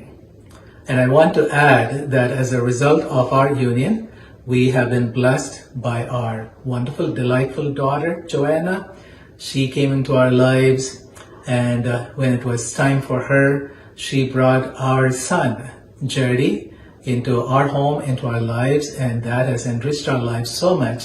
And to add to all of these, we were blessed a little over a year ago when our grandson, Joshua Michael, was born. And so he is my father-in-law's great-grandson, and we were blessed to all be together as a family and enjoy the journey together. Hi, I'm Joanna. I am Dr. Wilmot's granddaughter, and it has been an honor to grow up as his granddaughter. Aside from everything that everybody knows about how wonderful of a minister and pastor that he is, he's been a wonderful grandfather to me. Growing up, I have a lot of cherished memories of going out to get ice cream, going to baseball games together, a lot of the typical grandparent-grandchild things. I also remember a lot when my mom was in the hospital that he and I would keep each other company in the waiting room and walking around the halls, and that was a big support to me at that time. And another big way that my Tata has blessed my life is that he was so welcoming and excited when my husband Jordy entered our family. And I was also honored to be able to bring a great grandson into his life with Joshua. and my name is Jurdy. I am Joanna's husband, and Tata, or Putin, how I call him now, he's been a big part in welcoming me to the family. He taught me some Tamil words, including Kana Murite Ponge, which is kind of teaches me how he has walked by faith all these years, and he's been a really great person to learn from and inspire to. வணக்கம், என் பேர் வந்து Alan, pastor மாட்டுக்கு மகன். எனக்கு இந்த வருஷத்தில் இன்னும் 2 மாதத்தில் 65 வயசு ஆகும். ஆனால் நான் கணக்கு போட்டு பார்த்தா எங்கள் அப்பா கூட செலவு பண்ண நேரங்களை கூட்டி பார்த்தா ஒரு 9 வருஷம்னு சொல்லலாம். அவங்க வந்து நான் ரொம்ப சின்ன பையனாக இருக்கும்போது அமெரிக்காவுக்கு வந்து படிக்க வந்தாங்க. அதில் ஒரு 2 வருஷம் போயிடுச்சுது. அதுக்கப்புறம் அவங்களும் சபை வேலைகளில் நிறைய காரியங்கள் செய்ய ஆரம்பித்ததுக்கப்புறம் நானும் படிக்கிறதுக்குன்ட்டு 12 வயசு ஆகும்போது நானும் வெளியே போயிட்டேன். அதிலிருந்து கிட்டத்தட்ட மீதி நாட்கள் எல்லாமே தனியாக தான் நானும் என் பாட்டுக்கு என் காரியங்களை பார்த்து வளர்ந்தேன். அவங்க வந்து அவங்க வேலைகளை பார்த்துட்டு இருந்தாங்க. நான் அதனால் அவங்களுக்குரிய அன்பு மற்றும் மரியாதை அதெல்லாம் ஒரு நாளுமே எனக்கு குறையலை. அவங்களுக்கும் என் மேலே இருந்த அன்பு ஒரு நாளும் குறையலை. சில நேரம் தமிழ்நாடுக்கும் மகனுக்கும் உள்ள அந்த தொடர்பு வந்து நம்ம வந்து ரொம்ப பார்க்க முடியாது. ஆனால் எப்படியும் அது வந்து ஒரு மனசில் இருக்கும். அது வந்து சில காரியங்கள் செய்கிறதுல நம்ம அதை விளங்கிடலாம். ஆனால் ஒரு காரியம் அம்மா சொன்னது என்னென்னா, நான் சின்ன பையனாக இருக்கும்போது, குழந்தையாக இருக்கும்போது தூக்கம் வராது. அதனால் எங்கள் அப்பா தான் எனக்கு தாலாட்டு பாட்டு பாடி தூங்க வைப்பாங்க. அது பாடின பாட்டு வந்து உன்னதமானவரின் உயர் மறைவில் இருக்கிறவன் அந்த பாட்டு. கிட்டத்தட்ட 30 வருஷம் கழித்து எனக்கும் ஒரு மகன் பிறந்தான். அவனுக்கும் தூங்குறதுக்கு ரொம்ப கஷ்டப்பட்டான். அந்த நேரத்தில் நானும் அவனுக்கு வந்து அதே பாட்டை படித்து அவனை தூங்க போட்டேன். அவங்க செய்த வேலையில் தான் முக்கியமாக எனக்கு எல்லா காரியங்களும் ஞாபகம் இருக்குது. அவங்க பிரசங்கம் பண்ணுறதை கேட்குறது, அவங்க பிரசங்கம் பண்ணுறது, முக்கியமாக நான் உட்காந்து மனப்பாடம் பண்ணுறது, அங்கே முக்கியமாக அந்த கோயிலில் பிரசங்கம் பண்ணுறது, பிறகு எஃபர்ட் மீட்டிங் நடத்தும்போதும் அவங்க பேசுகிறது, இதெல்லாம் தான் எனக்கு ரொம்ப திருப்தியான ஒரு ஞாபகம்ன்ட்டு சொல்லலாம் சின்ன பையனாக இருக்கும்போது. அது இது வரைக்கும் அது வந்து நான் மறக்கவே மாட்டேன். அவங்க வந்து எனக்கு வந்து அது வந்து ஒரு பெரிய ஸ்லாக்கியம்னு சொல்லுவேன். அவங்க மகனாக பிறந்து அவங்க செய்த இந்த காரியங்களை பார்த்து அதில் நான் பெருமைப்பட்டு வாழ்கிறதுல எனக்கு வந்து ரொம்ப சந்தோஷம். ஆவிக்குரிய காரியத்தில் அவங்க படித்து கொடுத்தது என்னன்னு கேட்டால், கடவுள் மேலே என்ன காரியங்கள் நடந்தாலும் நம்பி இருக்கணுன்றது தான். அதில் வந்து அவங்க வந்து ஒரு நாளுமே எப்பவுமே அந்த ஒரு சாந்தத்தில் அந்த இருப்பாங்க. என்னென்னா பீஸ் அப்படின்னு சொல்லுவாங்க இல்லையா. ஒரு நாளுமே அவங்களுக்கு பதஷ்டப்படுறது கிடையாது. என்ன நடந்தாலும் அதே மாதிரி தான் இருப்பாங்க. அந்த ஒரு காரியம் எனக்கு ரொம்ப பிடிச்சிருந்த காரியம். அது வந்து என் வாழ்க்கையிலையும் நான் கடைபிடிக்கணும் அப்படின்றது எனக்கு சின்ன பையன்லேருந்தே அது ஒரு ஆசையாக இருந்துச்சு. நான் சின்ன பையனாக இருக்கும்போது அப்படி இல்லை. ஆனால் இப்போ வளர்ந்த பிறகு நான் நினைக்கிறேன் எனக்கும் அந்த ஒரு காரியம் முக்கியமாக என் வாழ்க்கையில் நான் கடைபிடிக்க முடியுதுன்னு சொல்லுவேன். நான் வந்து சின்ன பையனாக இருக்கும்போது வீட்டில் வந்து அப்பா வந்து ஸ்கூலுக்கு கொண்டு போய் விடுவாங்க, சைக்கிளில் கொண்டு போய் விடுவாங்க. அதனால் ஞாபகம் இருக்குது. நாங்கள் வந்து அப்போ கோயம்புத்தூரில் இருந்தோம். அதுக்கப்புறம் 1968 வந்து நாங்கள் வந்து சென்னைக்கு வந்தோம். சென்னையில் வெப்பேரி கோயிலுக்கு பின்னால் அந்த வீட்டில் தங்கியிருந்தோம். அந்த நேரத்தில் வந்து அவங்க வந்து பெரியார் திட்டத்தில் கூட்டம் நடத்தினாங்க, எஃபர்ட் மீட்டிங்ஸ். அதுதான் ஒரு பெரிய ஹைலைட் அந்த காலத்தில். அவங்க பிரசங்கம் பண்ணுறதை கேட்டு அதை மனப்பாடம் பண்ணி அதை ரசித்து இருக்கிறது தான் எனக்கு ஒரு சந்தோஷமான காரியமாக இருந்துச்சு. அது நல்ல ஞாபகமான காரியமாக இருக்குது எனக்கு. வீட்டில் வந்து அவங்க வந்து என்னைய வந்து நல்ல எனக்கு இஷ்டமான காரியங்கள்லாம் செய்கிறதுக்கு அனுமதி கொடுத்து அதை என்கரேஜ் பண்ணுவாங்க. அதில் ஒரு காரியம் எனக்கு செய்தது என்னென்னா, 12 வயசு போல் இருக்கும்போது எனக்கு கிட்டார் வாங்கி கொடுத்தாங்க. பெங்களூர்லேருந்து ஒரு நல்ல கிட்டாராக வாங்கி கொடுத்தாங்க. அதில் வந்து அதனால் நான் வந்து பாட்டு படிக்கிறதும் கிட்டாரை போடுறதும் படித்து அது வந்து எனக்கு ஒரு பெரிய ஹாபி ஆகி போயிடுச்சுது. அதுக்கப்புறம் வந்து அவங்க வேலையில் ரொம்ப மும்முரமாக இருந்தனால நானும் என் காரியங்களை பார்த்துட்டு அப்படியே போயிட்டு இருந்துச்சு. அதுக்கப்புறம் நாங்கள் வந்து 79 அமெரிக்காவுக்கு மறுபடியும் படிக்கிறதுக்கு வந்தாங்க. அந்த நேரத்தில் ஒரு 1.5 வருஷம் போல் நாங்கள் ஒன்றா தங்கியிருந்து எல்லா காரியங்களையும் ஒன்றா செய்துட்டு இருந்தோம். அதுதான் நான் நினைக்கிறேன் எல்லாத்தோட ஒரு முக்கியமான நேரமாக இருந்துச்சு அப்பாவோட பழகி இருக்கிறதுக்கு. அந்த நேரத்தில் அடிக்கடி ஆண்ட்ரூஸ் யூனிவர்சிட்டியிலேருந்து நாங்கள் வாஷிங்டன் டிசி காரில் போவோம். அப்போ ஒன்றா எல்லா காரியங்களையும் பேசி எடுத்து பாட்டு பாடி பாட்டு கேட்டு காரை மாறி மாறி ஓட்டிக்கிட்டு அப்படி போவோம். அந்த நேரங்கள் ரொம்ப அருமையான நேரங்களாக நான் கருதுகிறேன்.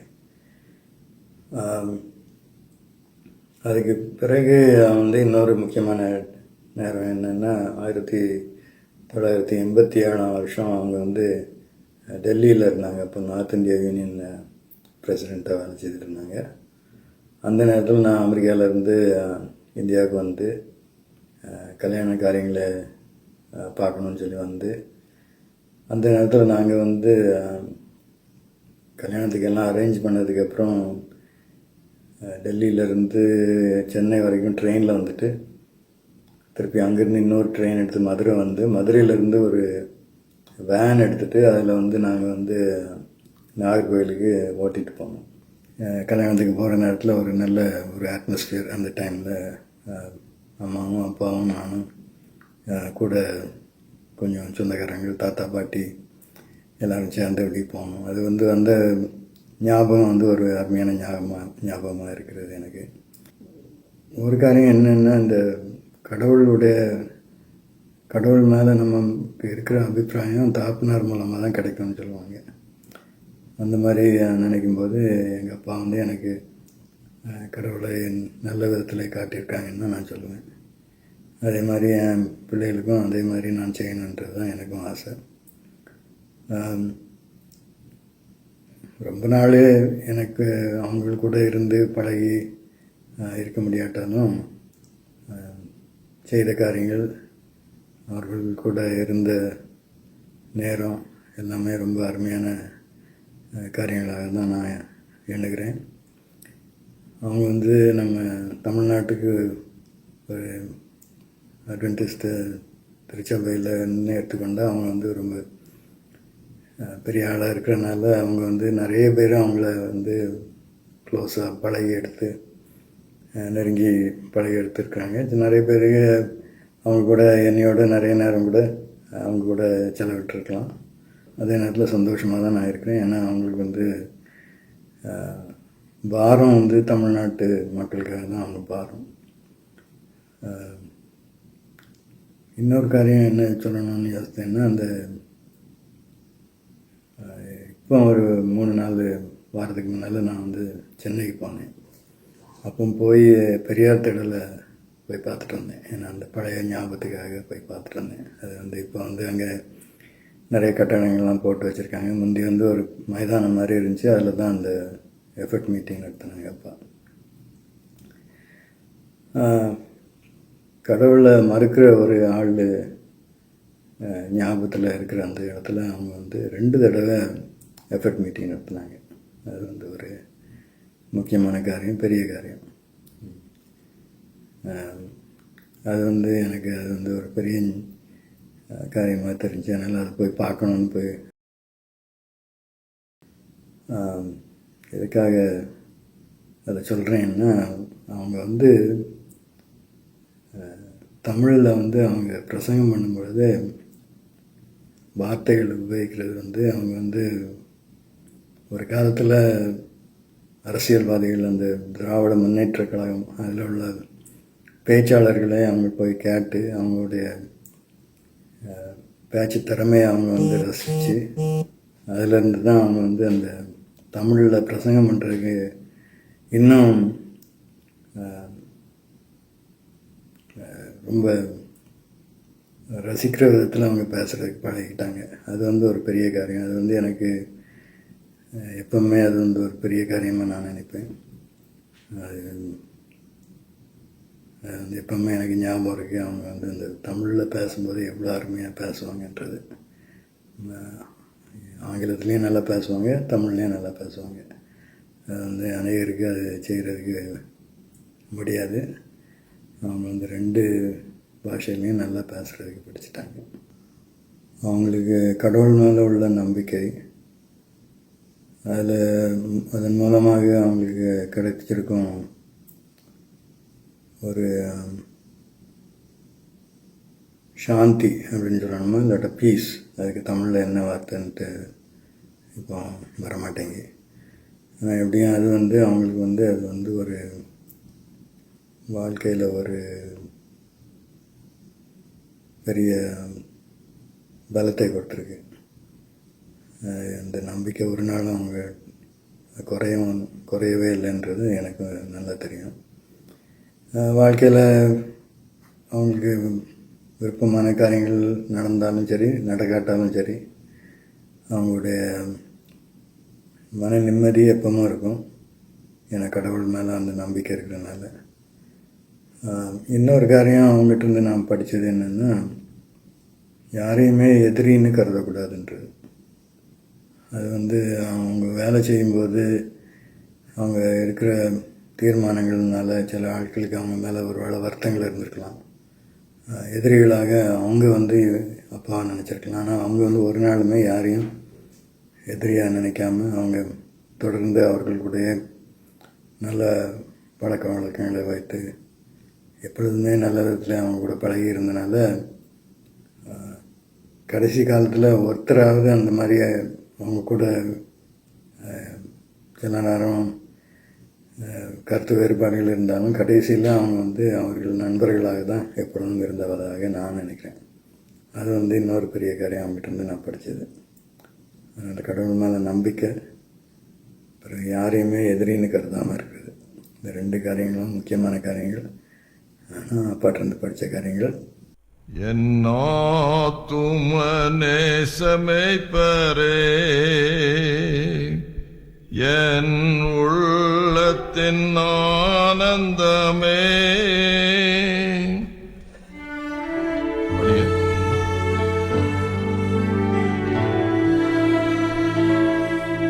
அஞ்சையோடு சமீபிக்கிறே, பேசும் ஜபம் செய்யும் போது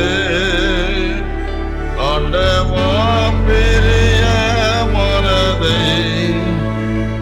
இப்போ காட்டும் செய்ய ஆயத்தம்.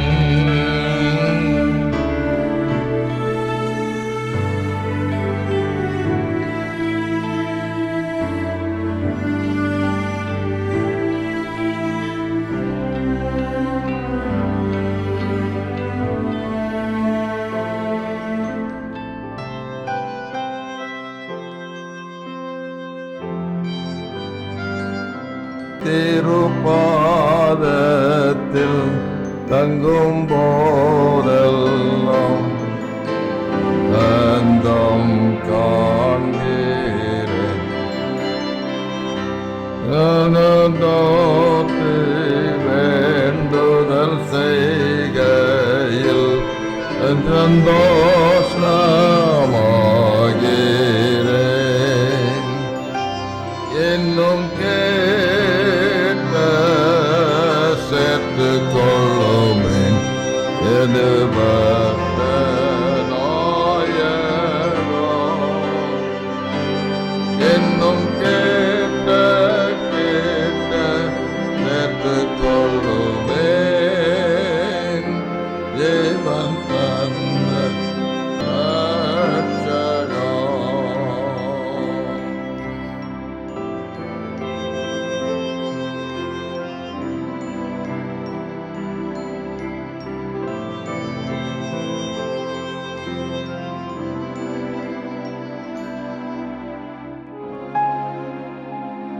நானும் பற்றி ரட்சகா வேன் வேட்கம் அடையேன்.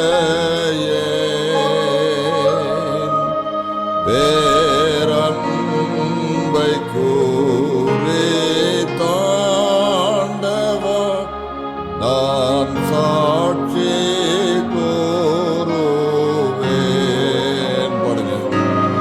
சிலுவை நம்பி வந்து நிற்கையில் அவபாரம் வாழ்வடைந்தேன்.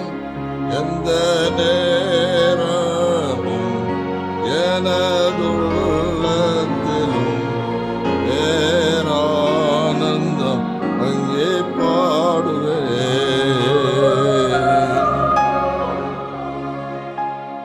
வாழ்க்கை என்பது நாம் வாழ்ந்து முடிப்பதில் இல்லை, நாம் மறைந்த பின்பும் நம் பெயர் எதை குறிக்கிறது என்பதில்தான் உள்ளது. விழுதுகள் நிகழ்ச்சியின் இன்றைய பகுதியில் ஒரு மனிதனின் உண்மையான சொத்து அவன் சேர்த்து வைத்த பணம் அல்ல, அவன் விதைத்துச் சென்ற நற்பண்புகளும் மற்றவர் வாழ்வில் அவன் ஏற்படுத்திய மாற்றமும் தான் என்பதை ஆழமாக உணர்கிறோம். ஒரு ஆலமரம் விழுந்தாலும் அதன் விழுதுகள் பூமியை தாங்கி பிடிப்பது போல இன்றைய நமது விருந்தினரின் வாழ்ந்து காட்டிய சாட்சியம் வரும் தலைமுறைக்கு மிகப்பெரிய வழிகாட்டியாக அமையும் என்பதில் ஐயமில்லை. காலம் கடந்து நிற்கும் ஓர் அடையாளத்தை உருவாக்க நாம் கோடீஸ்வரர்களாக வேண்டிய அவசியமில்லை. மற்றவர்களுக்கு பயனுள்ள விதத்தில் வாழ்ந்தாலே போதும். மீண்டும் ஒரு சுவாரஸ்யமான ஆளுமையுடன் விழுதுகள் அடுத்த பகுதியில் உங்களை சந்திக்கிறோம். அதுவரை நீங்கள் விதைக்கும் அன்பு என்றும் நிலைத்திருக்கட்டும். வணக்கம்.